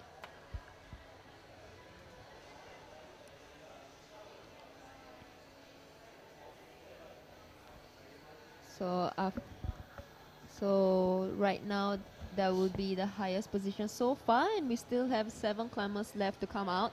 So as I have said earlier, lead climbing works in a point system. So each tile actually have a point in them. So the higher you are, the better your score will be. And there's also this system where you are given a plus point. If you make a move but you did not catch a tile, you will be awarded a plus point. So it's like a half a point. Yeah. But only positive movements get the point. And of course, from India right now is Ritik from India, the first climbers from the Youth A. A very, very strong contender. Very, very strong movements. So this is the first time we are seeing this route. We have shifted the route from the previous one. So the Youth A and juniors are doing different route from the Youth B. So you can tell that the difference between these two categories is quite big. Yeah. Big in the sense that they shaved more tiles, it became smaller. Yeah, so the tiles disappeared and just They just became small. I mean, for the first few tiles of the Youth B, we see the big volumes and the big green. It was more of a contact lime strength. green. Yeah. Yes, it was more contact strength. It was more bouldery. Yeah. But over here, while it is still as bouldery, the moves are much larger. The tiles are much smaller, more calculated, and at the same time, there's not so much friction and have on crimps as well as the volume tiles that they have. So I think we see a shout out from India. From Ash Park Khan. It's 8:30 there. Good morning. Definitely a huge dedication from him. Right in the morning, 8:30 a.m. The Ritik. It's really a big move for the next one. So Ritik in a very new climber in this scene for the IFSC. Definitely the pride of India right now.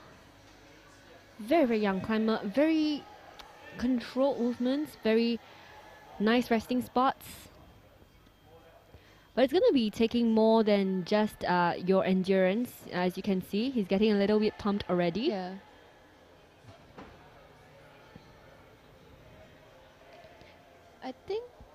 I think the okay, right now very we have close retake. right now we have Charisma from Indonesia. So she hails from Yogyakarta, Indonesia, representing the Indonesian Climbing Federation. She's 16 years old.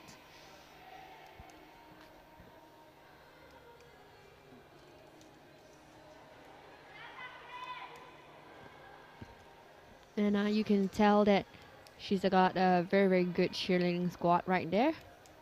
And the climbers from Indonesia.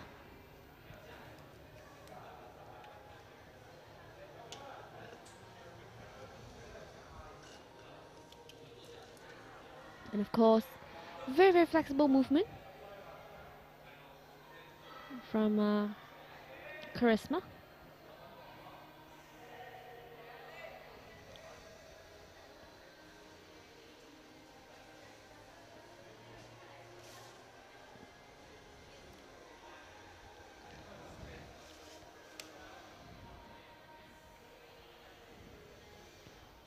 So this is the part where most of the girls had difficulty, this volume with the dual friction. So that white part is entirely smooth. So they're relying on the red part to get the friction. And a Therapon from Thailand. And Therapon from Thailand, the contender from Thailand, he had a very good performance yesterday. Very smooth movement. And Therapon actually visits Singapore a lot for the competitions. For the bouldering competitions. So he's actually a really strong boulderer. He's a very common face in the finalist in many of our home ground competitions. So we're definitely going to see how he performs later in the bouldering comps, because the Youth A category, males and females, all of them are required to compete in all three disciplines, the lead, speed and boulder, for them to qualify for the Youth Olympics qualifying competition. A very decisive move there by Charisma, just jumping for that tile. She knew that it was good, so she just went for it. Leaped for it, and quick decisive movement to clip before she rests, just to secure herself before she moves on, to decrease as much rope drag as she can. And of course, our Therapon making very good progress. Just look at the little friction movements on the fingers. So right now he's shifting a bit to the left. So his styles are on the left and his clip is on the right. So he has to... A little drag. Yeah, and he has to find a way to be comfortable and still clip. They are not allowed to skip clips. Skipping clips will result in disqualification. It's very unfortunate if you do, because it's been very good progress. And of course, Charisma still taking her time. Probably that position is very comfortable for them to rest in, because a lot of them take... I think that tile is the best out of this entire route. As well as because of the incline, so the position to be resting on is very comfortable. The very intuitive climb, a very intuitive position to be in. Of course, our Therapon. Very smooth. So you can see our climber shaking off. That's them trying to fight off the pump. Fight off the fatigue they have. Yeah. So the build-up of the lactic acid on your arms from and then the that strain. lock from Therapon, just that's locking as he clips in for the next tile, because the following ones are not going to be easy. And very good job right there in Charisma. Very decisive, very explosive moves on lead walls. Oh, so close. So that's the thing about explosive movements on the lead walls. It's a huge risk sometimes Yeah. because unlike bouldering comps, you don't get to try again. And a lead is you either get it or you just gonna have to. Of course, Therapon, very very good job. Making an early lead for the males, Youth A. It's Therapon from Thailand.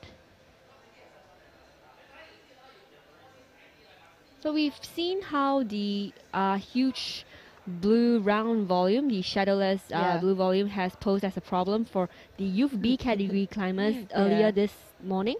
Yeah. And now we see it posing as a problem again Yeah. for the males, for the Youth A. And of course, because the tiles on the volume itself was changed, it has gone from a slightly larger crimp to very small thumb catches for these climbers. So the difficulty is really, really leveled very, very much higher than what we had this morning. And so it is really, really impressive how Therapon has come so far.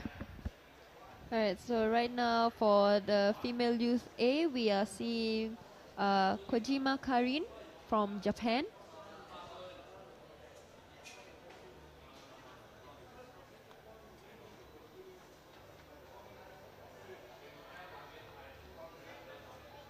So representing the Japan Mountaineering Association.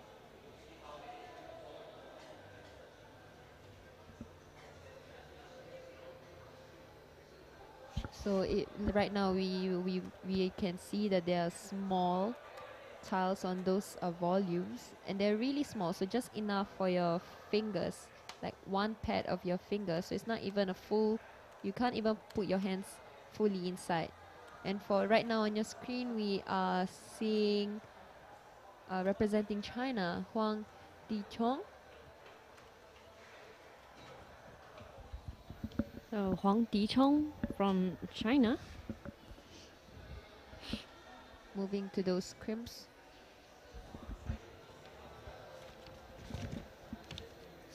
I think one way to really pump you out in a route is to put a lot of crimps, because it's essentially your body weight is on the Tiles right there. yeah, And and then you the see, half pad of your yeah. hands. And of course, you see Dichong here. So previously, Ritik was struggling a little. But Dichong is making it look like an easy move. So Karin is also finding this place a resting spot is really important for them to pace themselves, to find a good rest points. It actually depends on each climber which place they find better in. And Karin actually leveled up very very fast to where she is now, comparatively to the previous climbers. Very very fast movements.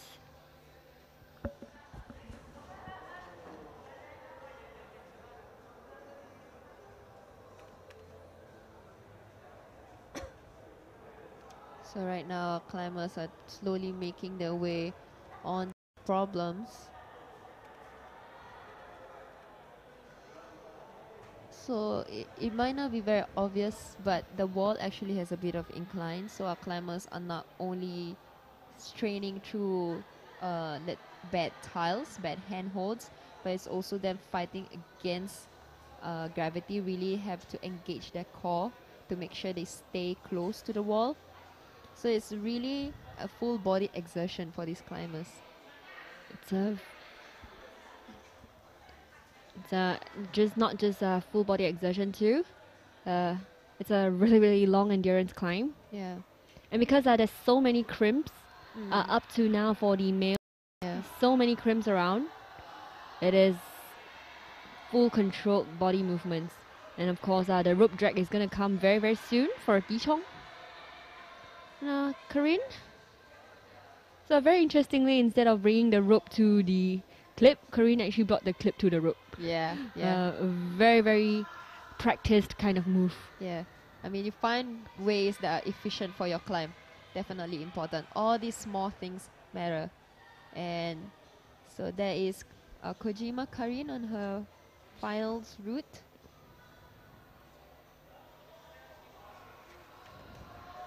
Of course, Tichong going really far for now, securing an early lead for himself. Yeah. So right now he has to be moving to the left side of the wall. And as you can see from your screens, those tiles are really small. Yeah. So it's like the triplets right there. Yeah. Very progressive moves, but the tiles are so close. That volume is... We said about those simple volume is that when the part is white, it has It's no very friction. smooth. It So is completely smooth. in a small snippet on the tile, we saw that the blue where there is a friction is just It's not a strip it's a strip of outside white. at It's the a strip of apex. polish. Yes. Yeah. So and the rest is white. It's smooth. It was So- a brilliant effort though from Mm. Tichong when he just launched for the tile, Yeah. the only nice looking tile after the triplets. But as we've seen, the nicely cut white polished tiles are a bit of a problem for many of these climbers, especially from the qualifiers itself. But still, a very good effort from both Dichong as well as Karine. So we're gonna see how the upcoming climbers are gonna be. So as we see, so she pulled the clip to herself Yeah. instead of the rope towards the clip. A very kind of practice kind of movement. You've got to have lead climbing to be able to do it so effortlessly. Very nice struggle. Yeah, so I was talking about the volume where most of it is white, so most of it has no friction, and only that strip Only over that there, strip of blue. that blue is a nice part. So So when he went over there, I think he also was the only good part, but it kind of threw him off balance. Yeah, because most of the time when we see these kind of huge volumes, we go for the apex. Yeah. And the apex is usually the parts whereby there is the most friction. But I guess he was a little bit taken aback when there was Yeah. nothing there. Yeah, but he still fight through. So right now, looking at the screen, we have Ramezani Rahil from Iran.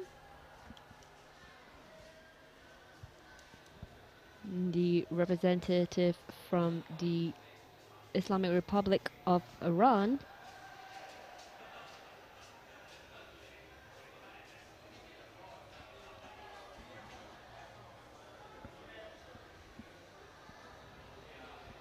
So right now, making progress towards that volume with dual texture.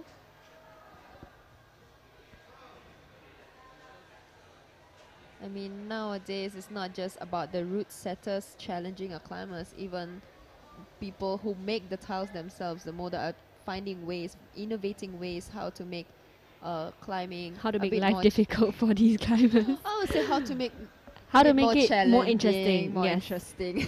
Very much more interesting ways of climbing. I mean, we've seen how Tichong got taken aback when he Yes. went for the apex. Yeah. And we're going to see how Daichi Nakashima from Japan, how he's going to tackle this route. And again, he's the one wearing the spectacles. Maybe it is the luck of the spectacles. Gonna see how he's gonna make it up to Hidemasa.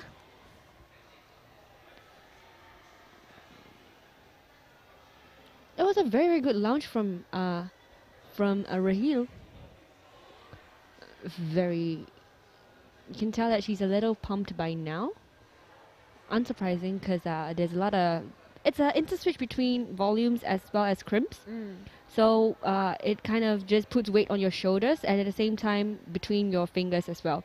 But the males doing very well is Daiichi on these crimps.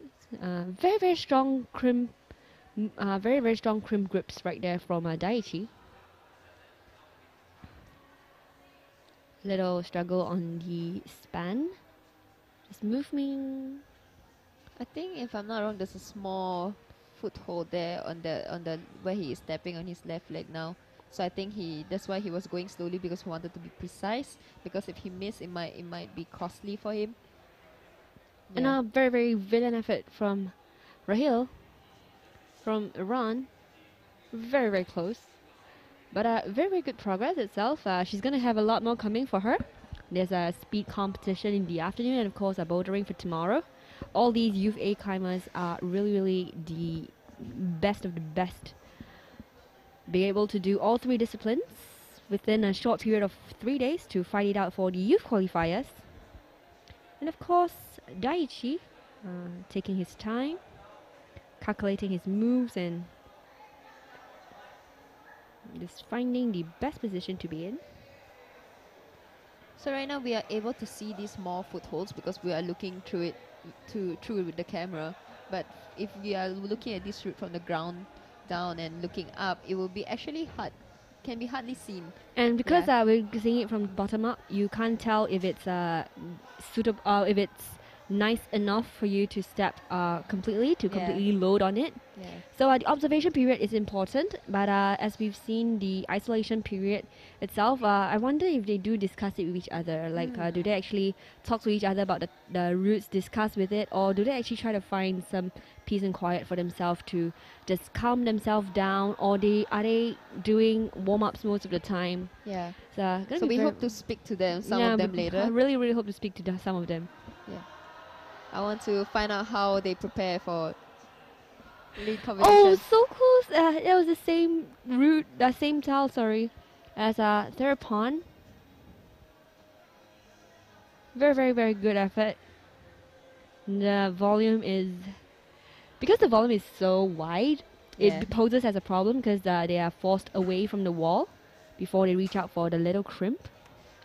Just looking at our list of finalists, I just realized that the top 3 qualifiers for female youth A is actually all from Korea. So, so for all the female climbers that we'll be seeing from now on for youth A are all Koreans. So from that we have Kim Lan doing her route. So she actually clipped 2 at one go.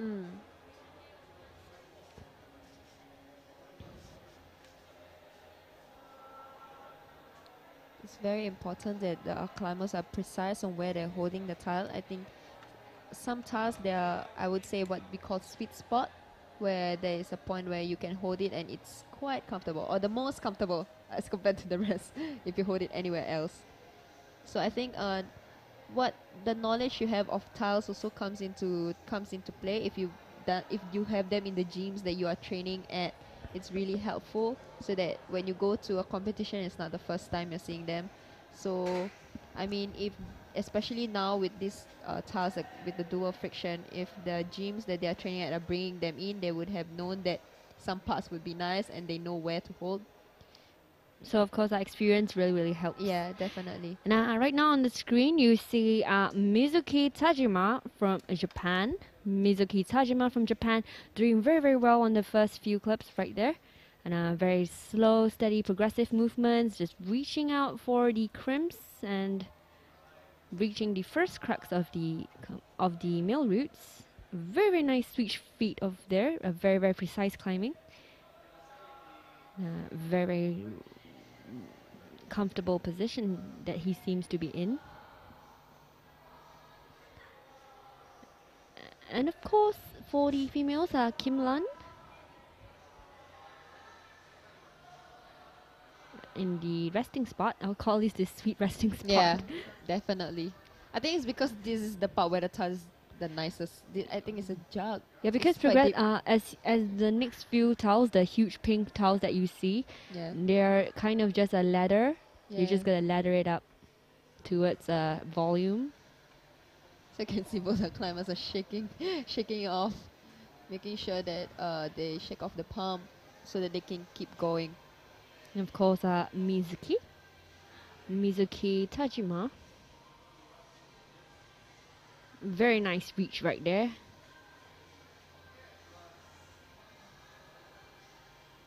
I mean, there is I think, not always, but there is, I think, a distinct way that lead climbers climb as compared to boulders and speeders. Lead climbers tend to be static climbers. They tend to be very technical, very calm when they climb, very composed. Yeah, it's less of a burst energy. It's more a slow twitch muscles. Yeah, exactly. Of course. So if we are seeing for the speed climbing and bouldering, it will be definitely a different set of muscles that they'll be using. So it's important knowledge to have on how your body works and when to awake certain muscles for certain users. And of course, Kim Lan, a little struggle right there to find a position to clip herself in, because the instinctive way of clipping is to clip on the left using your right hand, as she was doing previously. But the position she's in right now when she was clipping is a huge toll on the body, because you got to lock on the right and you hook on the left, completely just locking your whole entire body. Yeah. You can see that it's taken a bit of energy right there. And of course, Mizuki is dropping off at the same place as Daichi. And also Kim Lan, that is the end of her climb. It's a very, very close fight between the climbers for the Youth A. But the volume has posed as a huge problem for all the male climbers from Youth A so far. It's a very, very, very, very close fight. As well as the females, we've seen the females so far. Half of them has come out to attempt their climbs, and we have seen how Futaba and Aimori as well as have seen how Aimori and Futaba has gone very, very high on the female routes. It's amazing, amazing progress from them. A little bit more dedication. I think how the route setters usually think about setting the routes is always in terms of percentage, in such a way, what is the percentage of climbers that will be able to finish the route. And I think from the trend that we're seeing here is that they expect the top qualifiers, they expect that the people that will be on top, let's say podium position, will be able to top or will be close to the top. So there is a filter. So they will put multiple crux in between the routes, and I think for the girls we have seen the crux is quite obvious because we've been watching the same route for a while. I think for the guys, this part here on the replay, it is the second crux. Yeah, one of the crux that they had put in. The first crux was actually the blue volume with the pink pink tiles. It looks like a paw. So that part was the first crux, but the second crux, no one has been able to get past that so far. Yeah. The females. So it was a leather movement right there, but then it was gonna be a huge turn towards the cross. So of course, right now we see our next climber from Japan is Shuta Tanaka. Shuta Tanaka from Japan. Very, very slow movements.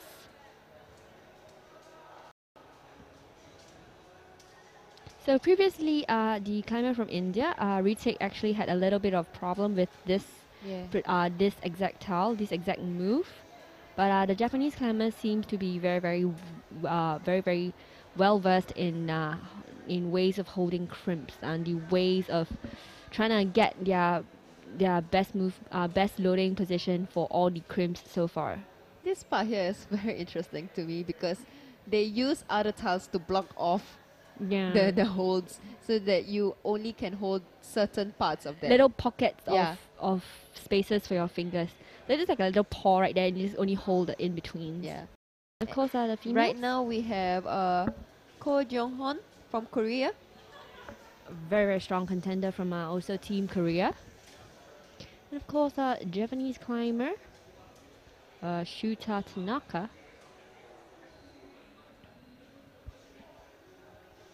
Seeing that decisive little burst of movement, clipping in both smoothly and just shaking off and choking up as much as they can, the crimps. It takes a lot of mental strength to be able to do lead climbing, especially in a competition, because you must have a mindset of on-sighting a route. So it's an on-site mindset. It's not like bouldering where, bouldering usually you want to top it in the first attempt. But the thing about it is if you don't, you can always bounce back and be able to do it in your second attempt. But it's not the same for lead. Yeah.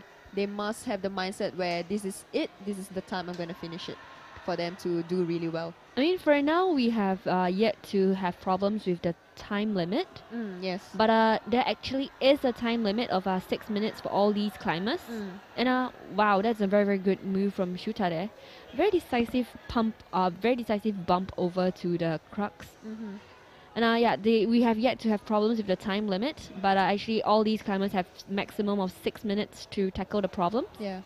At the 6-minute mark, they would be asked to stop where they are. Yeah, and if ever there's a case of a tie, I think the timing comes into place. Yes, so we're gonna see how these climbers are progressively moving up towards the roots.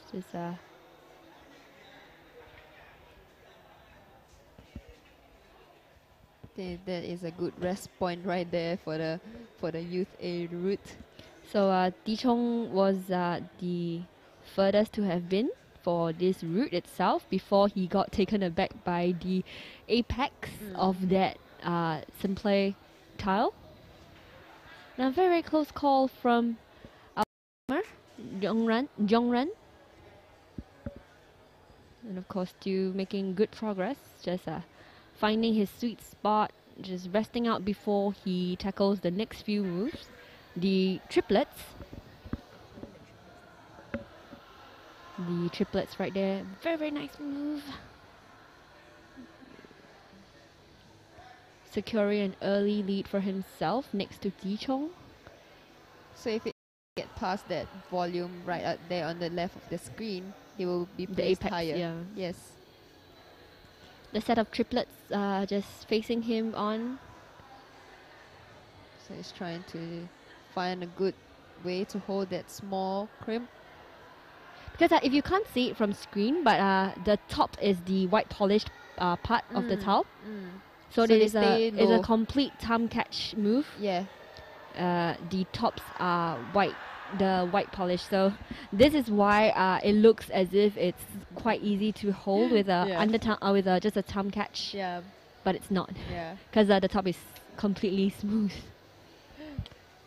He really struggled. You can see on his face. Yeah, you can see on his face that a little bit disappointed. But a very, very good job right there from Shuta either way. Securing on himself an early lead in the podium for the leads right now. But of course, Dichong is still the rearing front runner for lead competition Youth A. And right now for the female Youth A, our last climber for this category is Park Do-yeon from Korea. And she slipped up on her first move. She was not able to clip in.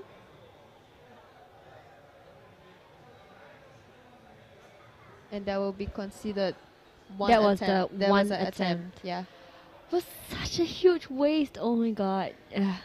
From Do-yeon.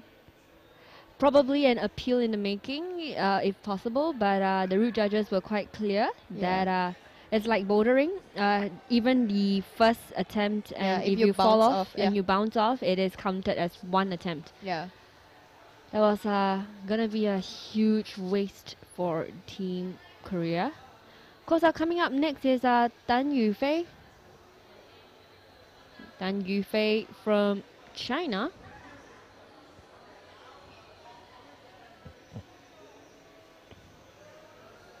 So Yufei is a very, very strong lead climber, as mentioned by his own teammates. All the hopes of the Chinese youth team is on him, and it's not difficult to see why. Making it into the second top qualifier.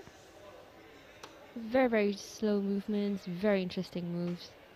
His whole hand is covered in chalk. That's how much dedication he has for this finals itself.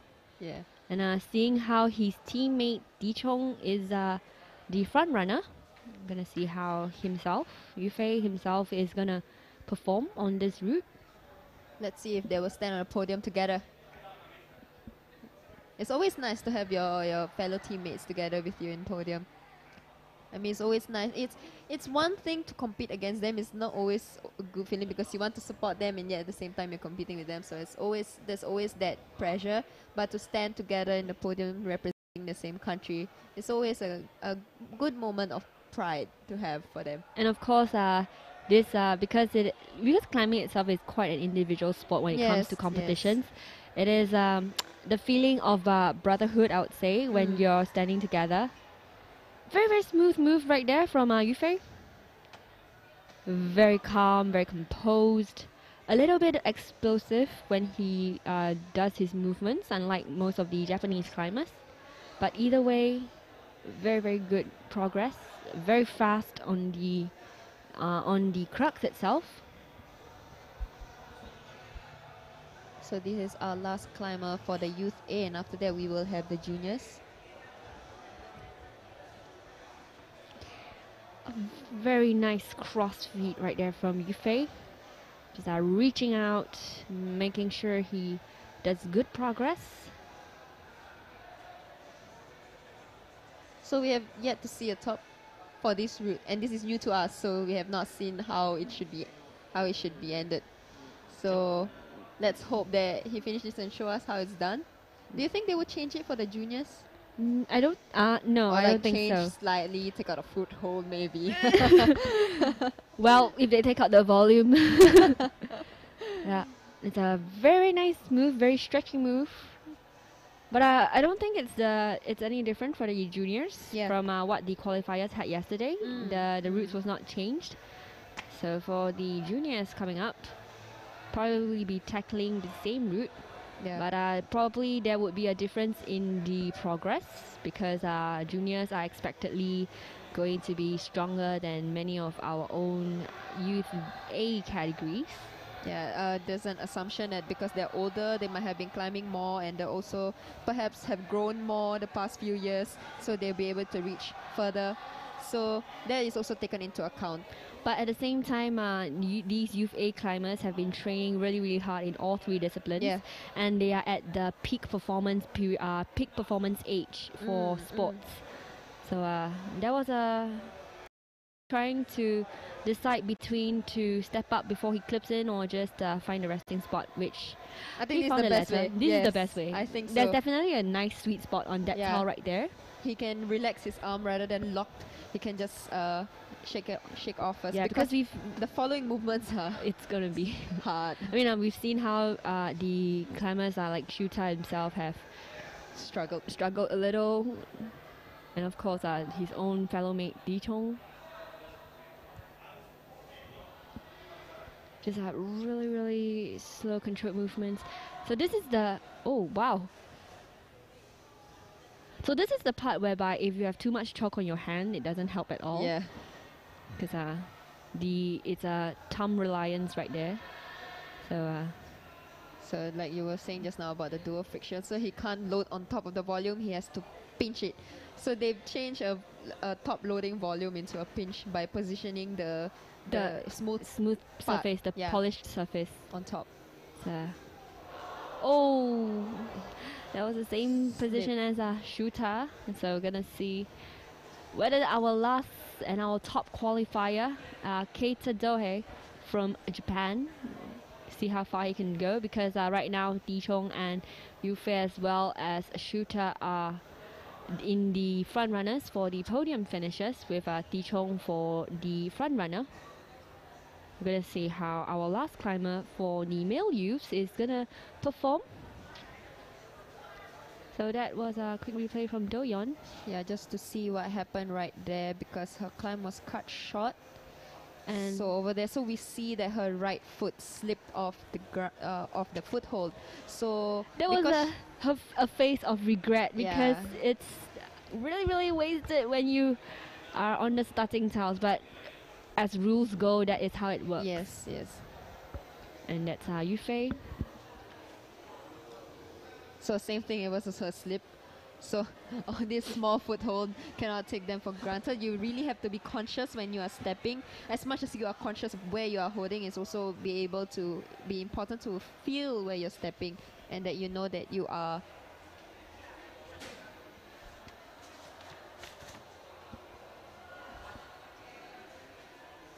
So right now we are seeing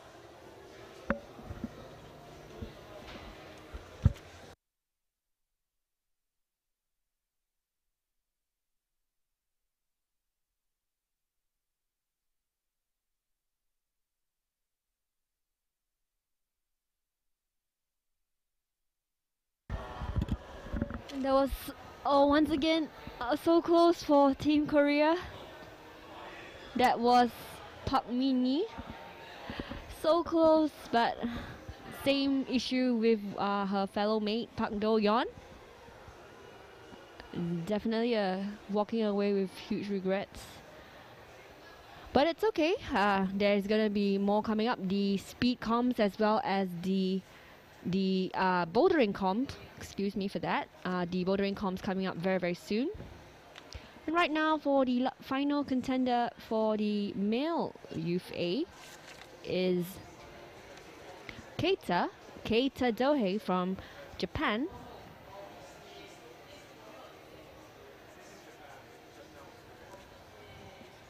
Steady progress, very very fast on his feet, very quick-witted and good reflexes is Keita Dohei from Japan. So for actually a youth A, this competition is a lot more because this is also going to be used for the Youth Olympic Games selection. So 22 males and 17 females will be able to compete. Top 6 in the combined ranking in lead climbing, speed climbing and bouldering will qualify for the YOG qualification round on Sunday. So they really want to be in top 6 so that on Sunday they can compete again. And the winner of this on Sunday will be able to compete in the 2018 Buenos Aires YOG. However, this is only the first qualification for a YOG, so I think there will be more qualification coming up. So but it's really either important. way, it is gonna be a first experience for them. Definitely. So if they are aiming for the Youth Olympic Games, they must be able to come out top on Sunday. And before they even get to Sunday, they must come out top 6 for today's competition. But that being said, there is a combined score for lead, speed, and boulder. And right now, looking at the right screen, we have Tamang Panchamaya from Nepal. And of course, taking its time is Keita. So looking at Panchamaya's record, she's 17 years old. She came from Kathmandu and she's been competing in she actually went to IFSC Climbing World Cup in Mumbai, India just recently, and she actually placed 27. So really going strong, going against big leads. And we saw right there big Very close swing from Keita. Yeah.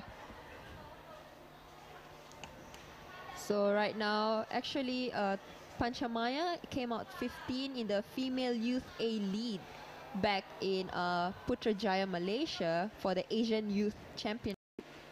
So right now that she has moved up to the juniors, she has made it into the finals. So it's really good to see her here. And I hope that she make it through this route. Perhaps we might see a podium finish from her. It's a bit too early to decide too, because it's just the starting for the juniors. And of course, that was Keita on the male youth A, concluding the youth A lead.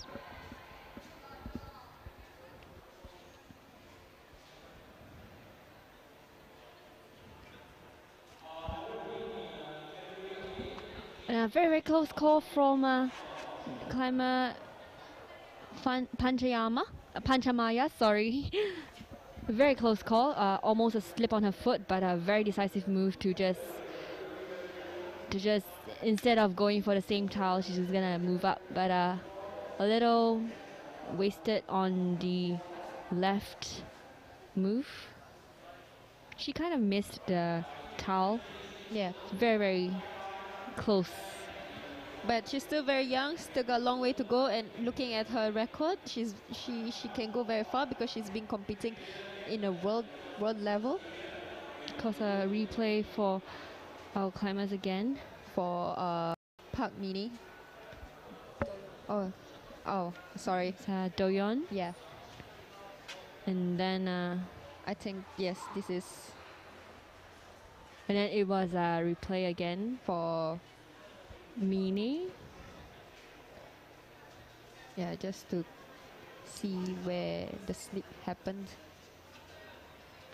So she was going for the clit Yeah. when she slipped off Yeah. that towel. It is that foothold. And because they've already stepped off the ground as part of the rules, once you're two Once feet is you're- off the ground, you are considered started your climbing. So if you fall, even if you have not clipped the first clip, it's still considered an attempt. It's really unfortunate for Team Korea, but no worries because they have a lot of strong contenders coming up for both the females as well as the male climbers.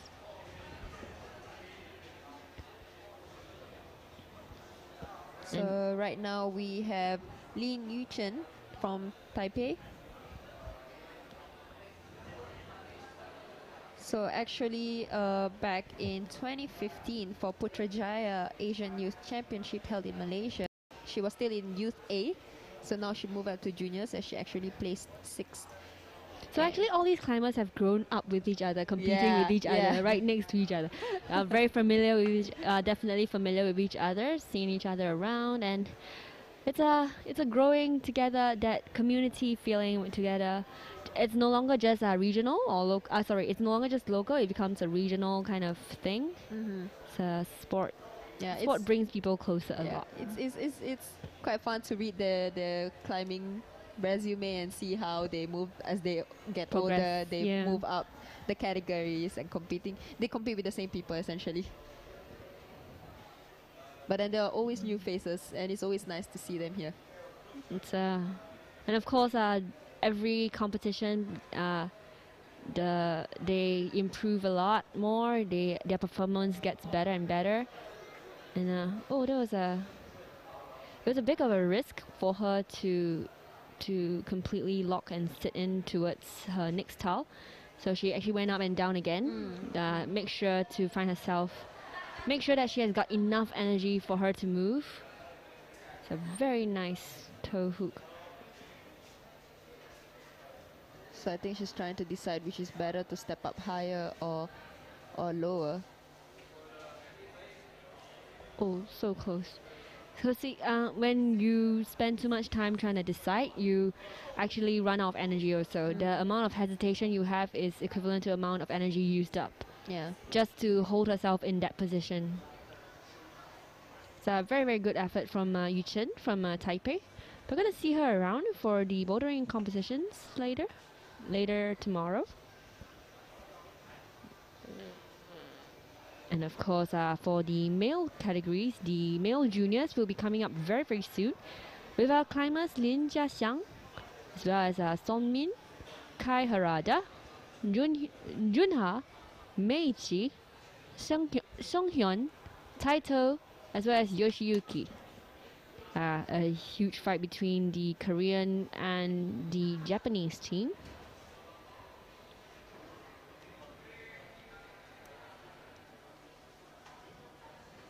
So as you see on the wall right now, we already have the speed wall ready and prepared for the speed competition happening very, very soon in the afternoon.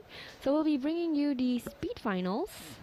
So stay tuned with us because it's going to be a very, very exciting day of competitions. All these climbers have been preparing months and months for this event. So right now, just coming out is Miramadi Hafsone from Iran. And actually, she actually holds a podium record. So back in Hamidan in 2012, when she was still female youth B, she was 3rd. And then in Asian Youth Championship in Tehran in 2016, just last year, she came out 3rd for female juniors lead. And so you can see her progress. Because very, very controlled movement. So this is definitely a climber to watch, guys. Definitely a climber to watch. So I'm gonna make it through to the World Cups very soon. And the experience really comes in handy because a very nice resting position. And looking at her records, can also see that she dabbled in bouldering as well as speed climbing. So definitely a very versatile climber.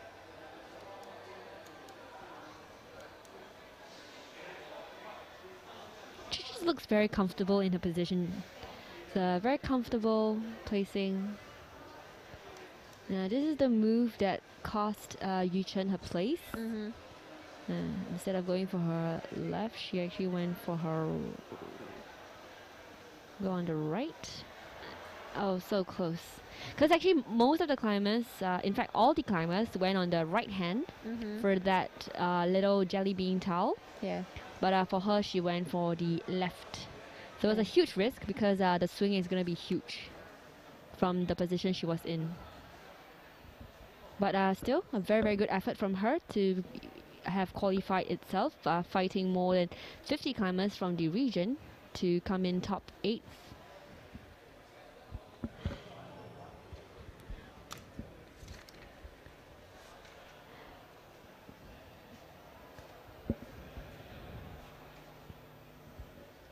So if you're watching right now, we are right here in Asian Youth Championship Singapore at Gorilla Climbing Gym.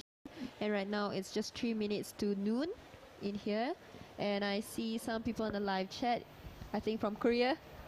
Gonna say a hi, quick shout out to the climbers from Korea, as well as the YouTubers from Korea. So it was really, really unfortunate for Team Korea right there. It was For the 2 slips. yes, for the 2 ladies. But there will always be more competitions coming up. Yeah, they're definitely gonna fight it even Yeah. even more on the upcoming speeds and boulders. Yes, definitely. Definitely. And of course, the point system. So they have to really strategize and put themselves in the best position that they can be. So right now joining us is Agambayeva Margarita from Kazakhstan. In Kazakhstan. Oh, nearly there. She almost slipped out in the same foothold also. Yeah, but her left hand held her there. Yes. It's a very, very close call.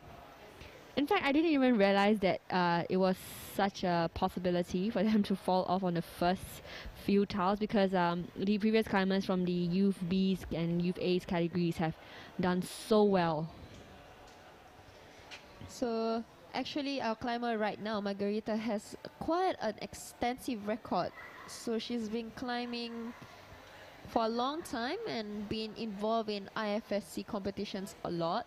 And back in Putrajaya, Malaysia for Asian Youth Championship, she actually placed 5th. And again in Tehran in 2016 for the same competition, Youth Elite, she came out as 5th as well. So definitely a lot of experience. Yeah. Very experienced climber, very experienced climber right there. And of course, right now on screen is our first males junior, Lim Xiaxiang from Taipei, our lone contender from Taipei.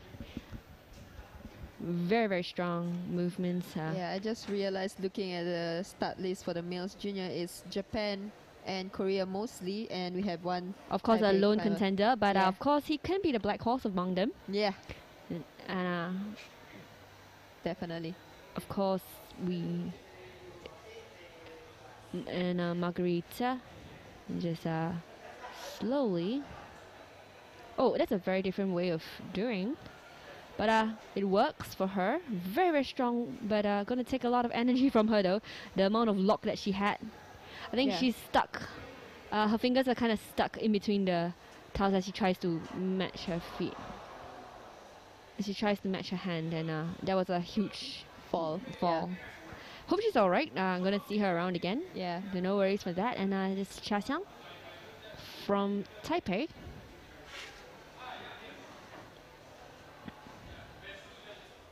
So I think our climbers would be fine. That's the thing about climbing high elements. Sometimes when the rope is positioned in between your legs and then you fall off, usually they can. Oh, so close from Xiaxiang.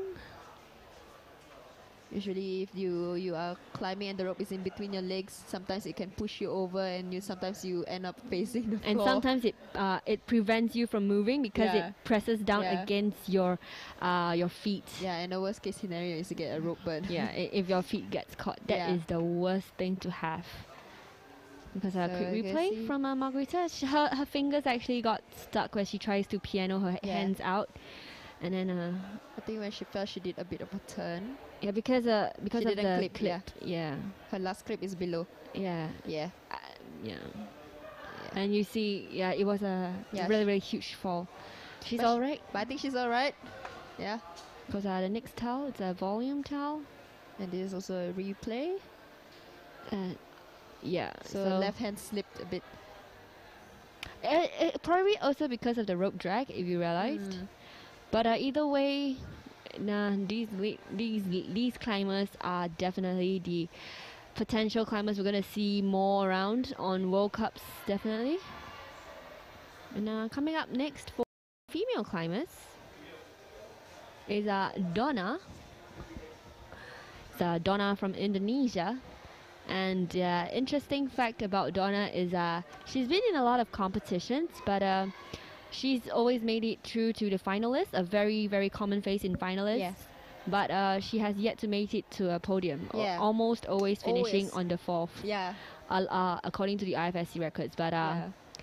we're going to see her. I really hope she gets past this number 4th cut. Yes. Of course, next we have Korea is Sonmin. A lot of YouTubers from Korea, so a great shout out from you. And of course, you can see how Team Korea is really, really popular.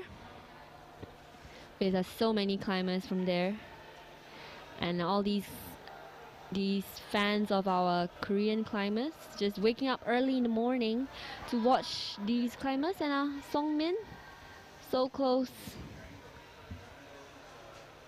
And then just a little shake of his head as he knows his own mistake, slip of the foot. Meanwhile, Donna.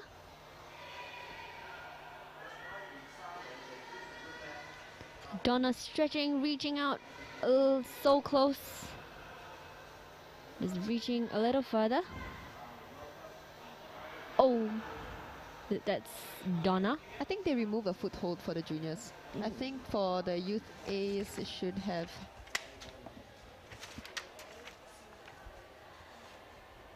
Or is it different? Because just now for the youth A and B, they seem to do that move easier. Unless they remove. So later we will check again and see if there's any difference. But either way, to have made it so far, the previous contenders from for the junior category is gonna be a huge fight anyway.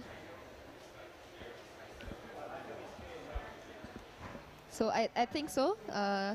For the female juniors lead, I think there is a right foothold that was taken out that was previously for the other youth A and B that they had. So that move became more difficult because now they just have to rely on the left leg mostly.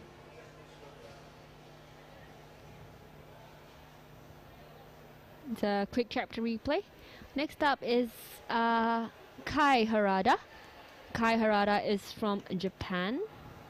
And when he was still in Youth A, in Asian Youth Championship held at Iran, he actually placed second. And in 2015 in Putrajaya, he also placed second. So maybe it's time for him to place first. Yeah, we will see. Definitely a very strong contender and a very nice hair right there.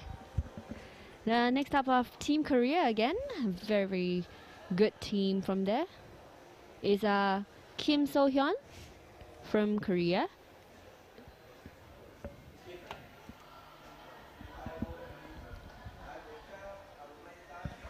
Okay, so on her last competition in lead climbing, she actually placed 29 for the IFSC World Youth Championship in China. So that's world. So her ranking for the world is 29. So that's really good. And that here in Asia, she's positioned as the second qualifier. So that's why she's the second last climber for this finalist. And of course, Kai, slightly taller than most of the Youth A climbers, but pretty much the junior climbers are all the same height, similar height at least. So it's gonna be a fight amongst themselves for the routes because there's no advantage that is clear amongst them.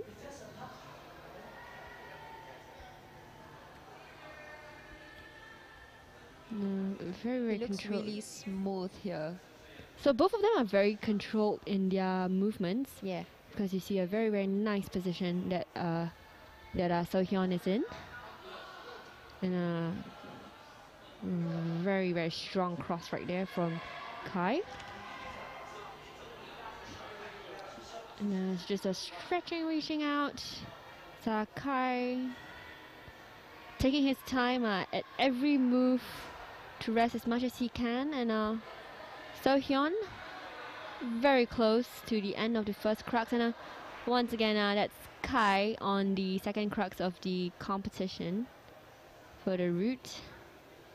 Very good effort. So we have yet to see any of these male juniors reach to the position where some of the youth A, including Ti Chong, has been. So we're gonna see how the upcoming climbers is gonna perform.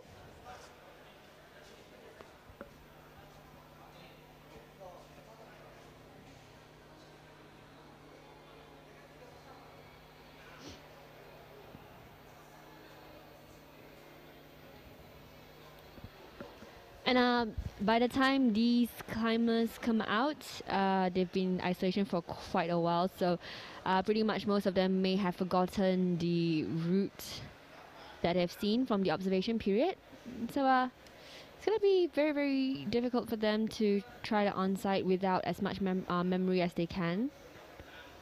But it's going to be the strongest female junior qualifier, Kokoro Takata from Japan, on screen there. So Kokoro actually has also a podium record when it comes to lead climbing. So when she was still competing in Youth A for the Asian Youth Championship in Iran, she actually placed second. And back in 2015 for Putrajaya Malaysia Asian Youth Championship, she also placed second. And she has been quite... Oh, Kokoro! And as part of the rules, she also... that will be considered an attempt, even though she didn't make her first clip. When she fell, she actually managed to hold herself on her left hand. Yeah. But her left feet couldn't find any foothold on. That's Yeah. why she kind of just dropped off the wall. So close from Kokoro. I think later we might see a replay of what happened. So right now, definitely all eyes on Junha. All eyes on the male juniors from now is Shin Junha from Korea. So Very strong block.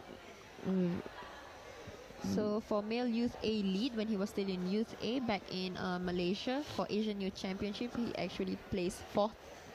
Yeah, so close. Fourth is always that position where you don't want to be at. So for the qualifiers, ninth is always the worst place to be in, Yeah. and for finals, fourth is always the worst position to Yeah. be in. But it's okay. The only way you can go on from now is up. It's a very strong contender.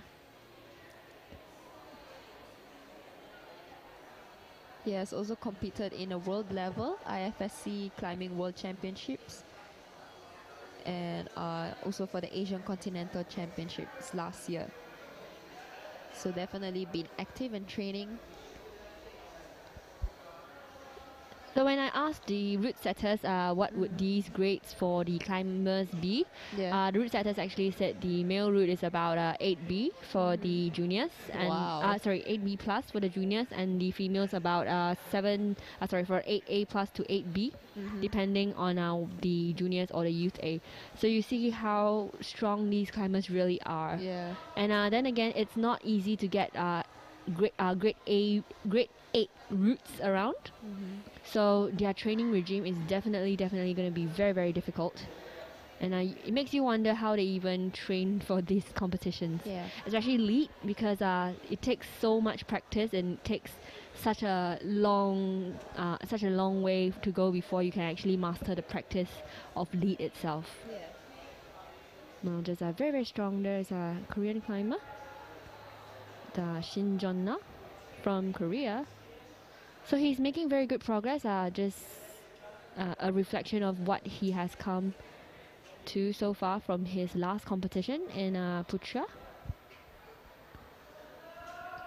Reaching the start of the second crux, got to hang on. His left feet is struggling a little. There's a very strong clip from there. I think he's trying to find his balance because right now his right leg is not stepping on anything, so it's mostly left leg bearing. And but he needs to go to the left, so he needs to shift his weight to the left. So it's either he match feet or step over, but the right leg needs to step somewhere. And definitely the hand is in a very awkward position. Yeah. It was in a very awkward position for him. He needs to find a foot. Yes. So he So actually he didn't switch. He actually just hang on and oh, so close. Oh no. It took so much effort for Definitely him to match. just hang on and so switch his feet over. So it's amazing how he's even managed to go on. I did not expect that. I thought he will do a switch in such a way that his left leg is still there and then slowly step right leg. But the very the very precise movements from there. But usually we see it more from the Japanese climbers. I don't really understand why, but these Japanese climbers are really, really good when it comes to precision climbing. And their stepping is so gentle, so dainty on their feet. It's an amazing, amazing way of climbing. And of course, that was a great effort from Shinjona. And right now, coming out on the screen is Meiichi Narasaki, and I think he's a very familiar face to a lot of us because he actually came out second for IFSC Climbing World Cup at Vail just recently. And of course, we know he's a family of climbers. His brother, Tomoaki Narasaki, also very, very strong, coming in first in the World Cups recently. But all eyes on Meiichi. The double clipping right there.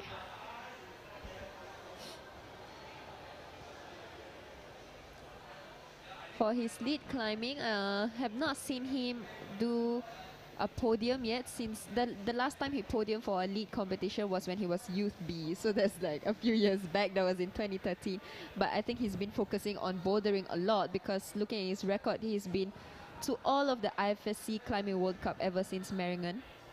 Yeah, so he's been to all.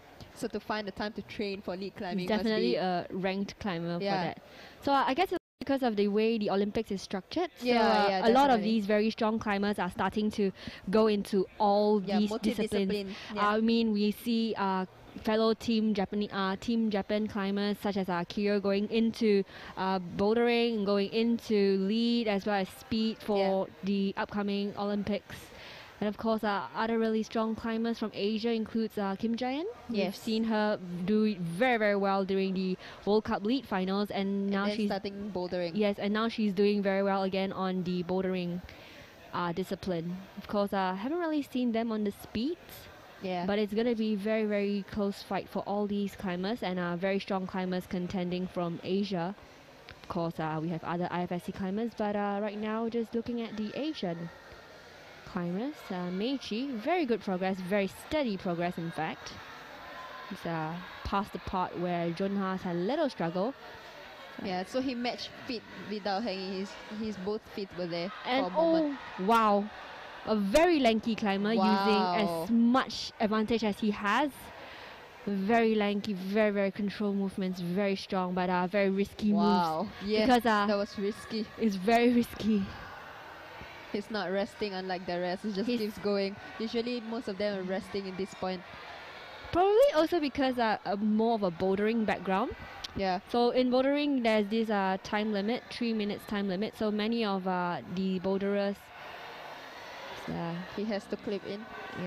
Oh wow! Look at that! Look at that technique. It's a double clip right there again. Nice. Meiichi, very explosive movements.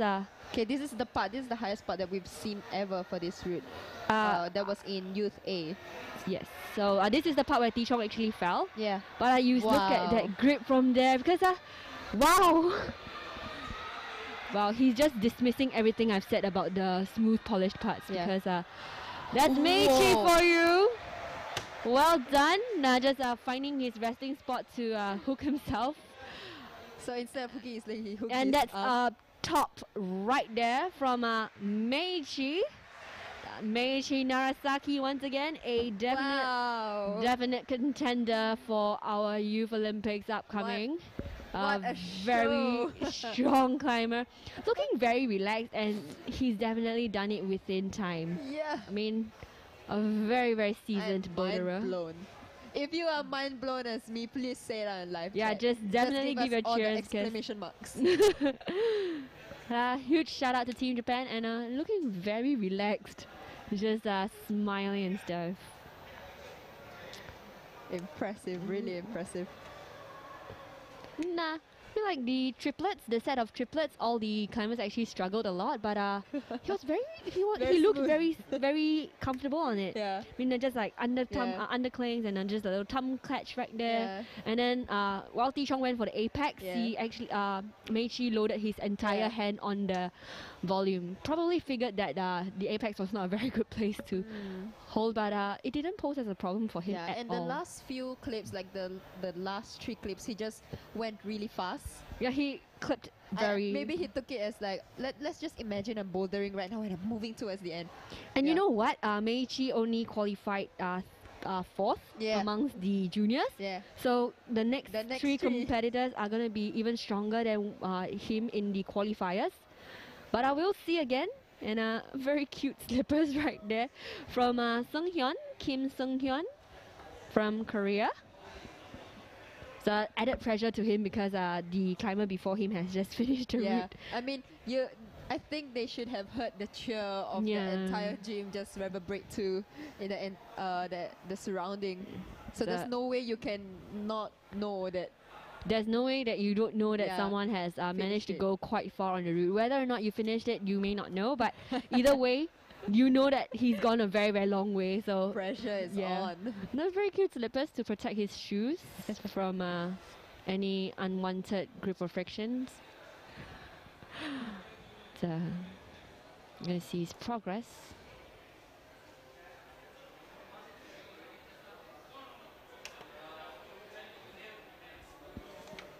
It's So-Hyun. So back in 2016 at the Asian Youth Championship in Tehran, he actually placed third in the Youth A. So now he has moved up into the juniors category. And also in 2015, he also placed third for the Asian Youth Championship at Putrajaya. So right now, he has been definitely competing in a while. Look at his record. Back in 2013, he also competed in Youth B. So definitely a seasoned competitor in this category, in the lead discipline. So hours of training, even though these athletes are young, they definitely had put in the time. So spend most of their youth in the climbing gyms, in the outdoor, just exploring and climbing. I wonder what I was doing when I was 15. But very good progress. He's actually really fast too. When you talk about the time taken to reach the first crux, very fast, smooth, very quick-footed, very good movements, very precise, very calculated.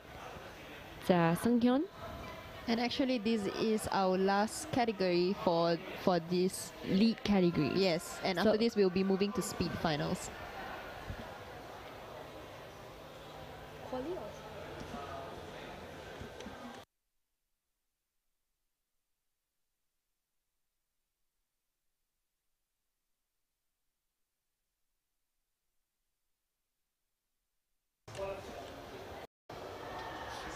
It's a very good movement. So when it comes to this part, a lot of them actually locked, but he loaded on the pink towel on top instead of locking on the blue. So it shows how much contact grip he has. Very strong sense of balance as well. So whether he's gonna reach out, very good moves right there. So newly moved. So this is the part where we thought that Meiichi had looked really dicey for a bit, but then he just went on this part and breezed through the rest. Yeah. Because I think Meiichi could have because it is a set of triplets, so actually they are just mirror images of each other. So it could have been that Meishi planned for the move. So it's just whether or not if he's confident enough to execute that move that he planned itself. So very, very nicely done from Meishi. So we're going to see the new contenders, So-Hyun, doing pretty well so far. So this is the part where Meishi actually just went through for all the clips before he...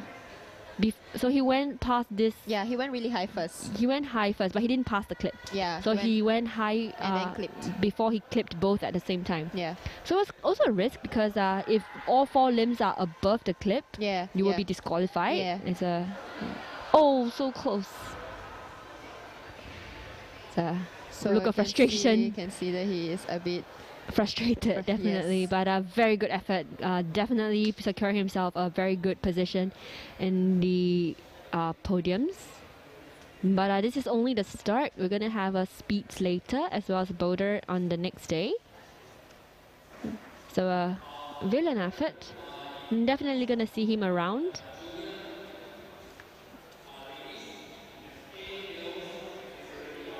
And of course,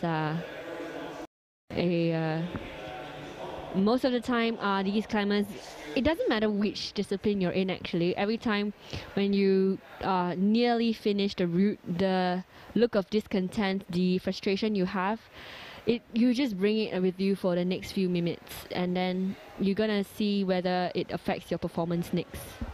And most of the time, these climbers, once they're off the set, they get into a new sense of a new mood, so that they're not affected by their previous performances, which is very important because you shouldn't bring your mistakes along with you. You just go in fresh and go in clean and fresh with maybe added pressure, but definitely as much as you can, as light as you can. Yep.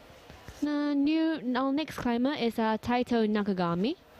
Taito Nakagami, also from Team Japan. It's a very, very strong clip. No. So actually, for the World Youth Championship back in China last year, he actually placed 3rd for lead youth A lead. So now he has moved up to juniors. A lot of them has grown together. Yeah. It's like a climb together, grow together kind of community.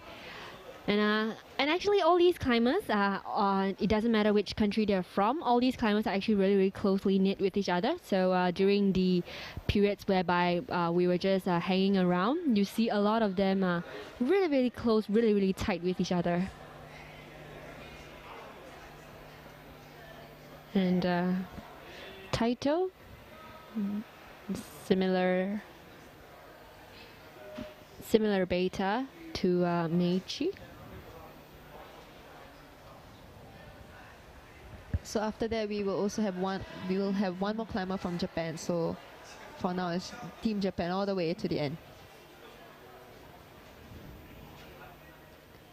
So it is of course a very, very, very, very proud thing to be hosting the Olympics for the 2020 from Team Japan, and definitely gonna be seeing them around for the first ever climbing Olympics. It's a very, very long stretch away. I wonder if he will ever try speed climbing, because looking at his record, he has only dabbled in bouldering and lead climbing. So maybe he should try it out if he's aiming for the Olympics as well. But then again, lead climbing and speed climbing is pretty much the opposite. Yeah. One really tests your amount of endurance and the amount of composure you have when you climb. Mm-hmm. But speed climbing is not just a test of reflexes, it is literally a test of speed. Mm-hmm. And also a bit of luck. Yeah. Very, very close, just inching in. It's finding the sweet spot on both these styles, but having a little bit of difficulty. So this is like the crux for most of our juniors. This is the main crux for the juniors. So it's just finding the good spot, because the next style is not good. It's a crimp. Oh, so close. So he was actually having a little bit difficulty trying to switch his feet around. Yes. and at the same time, his hands was not. He was trying to find the sweet spot, but he was Yeah. not really able to find the sweet spot that was meant for himself.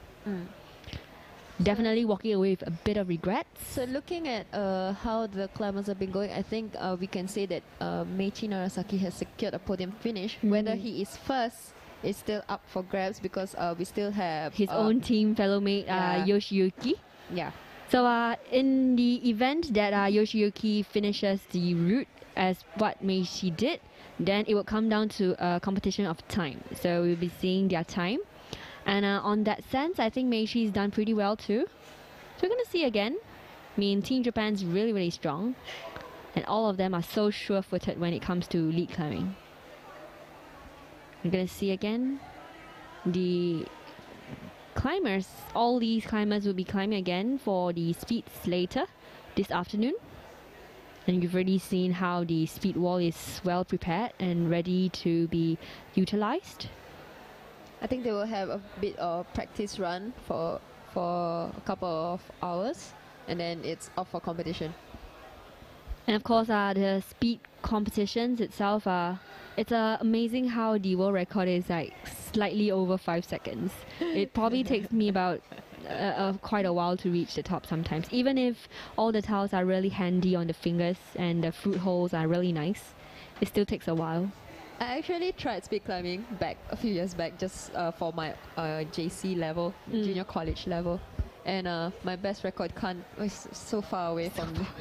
Yep. And of course, Yoshiyuki. We have Yoshiyuki from Japan, the top qualifier.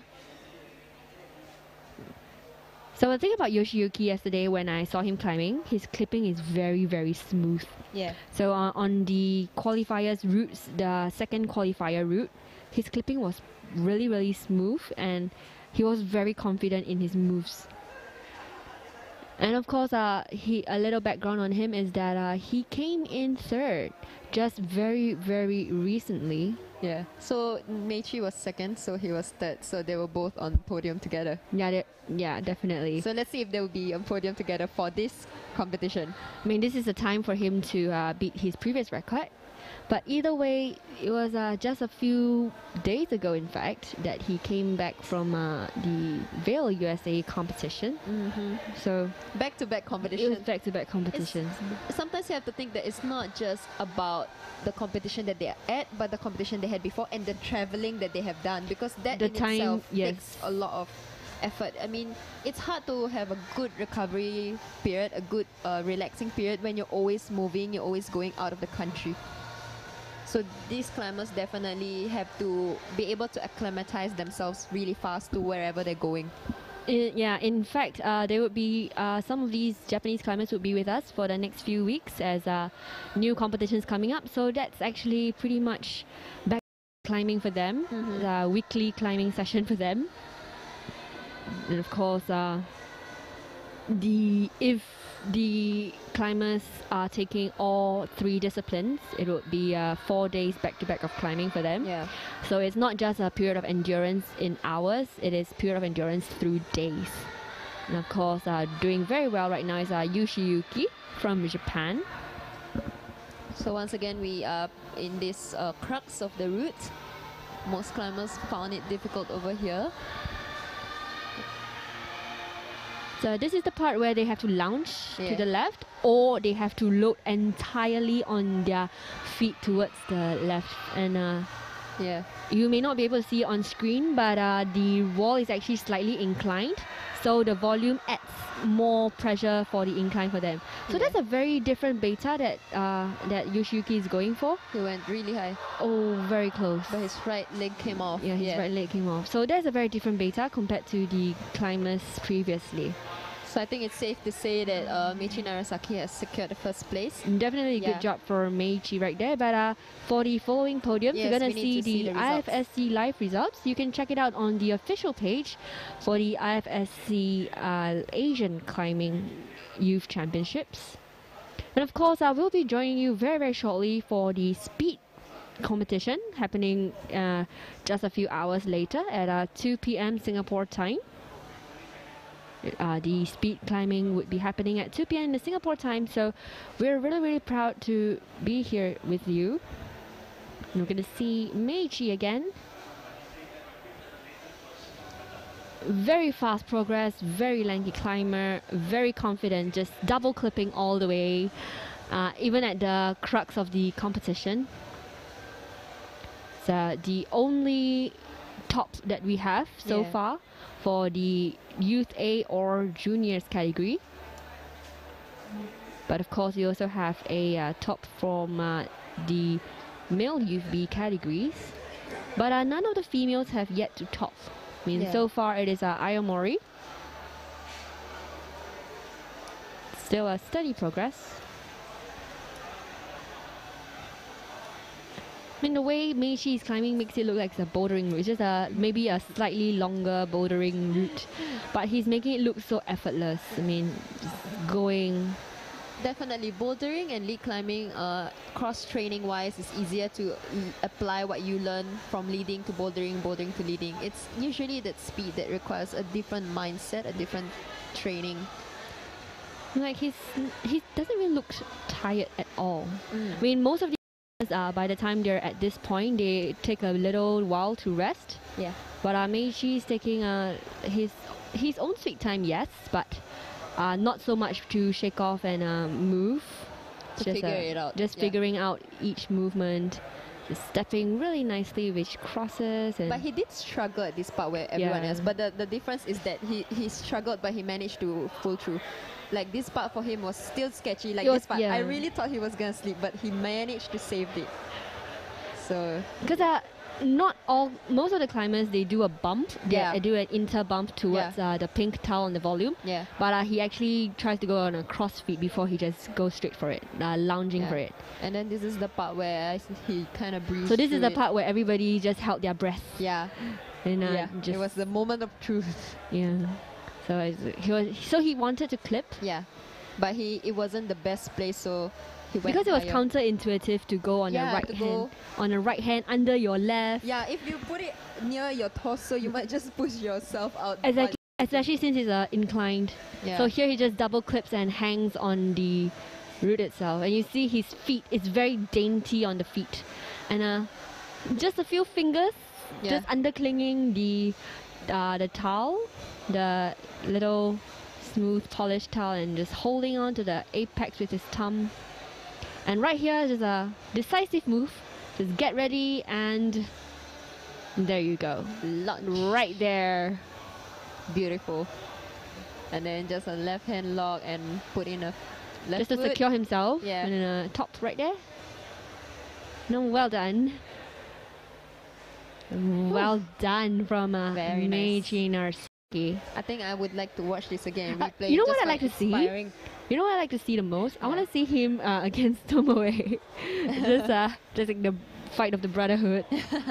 But either way, this is the Asian Youth Sport Climbing Championship, proudly brought to you by Kailas as well as Gecko Climbing, the Gecko King, and in the region of Singapore, in the Gorilla Climbing Gym. So we're going to be seeing you very, very the speed climbing coming up very, very soon. So at 2 p.m. Singapore time.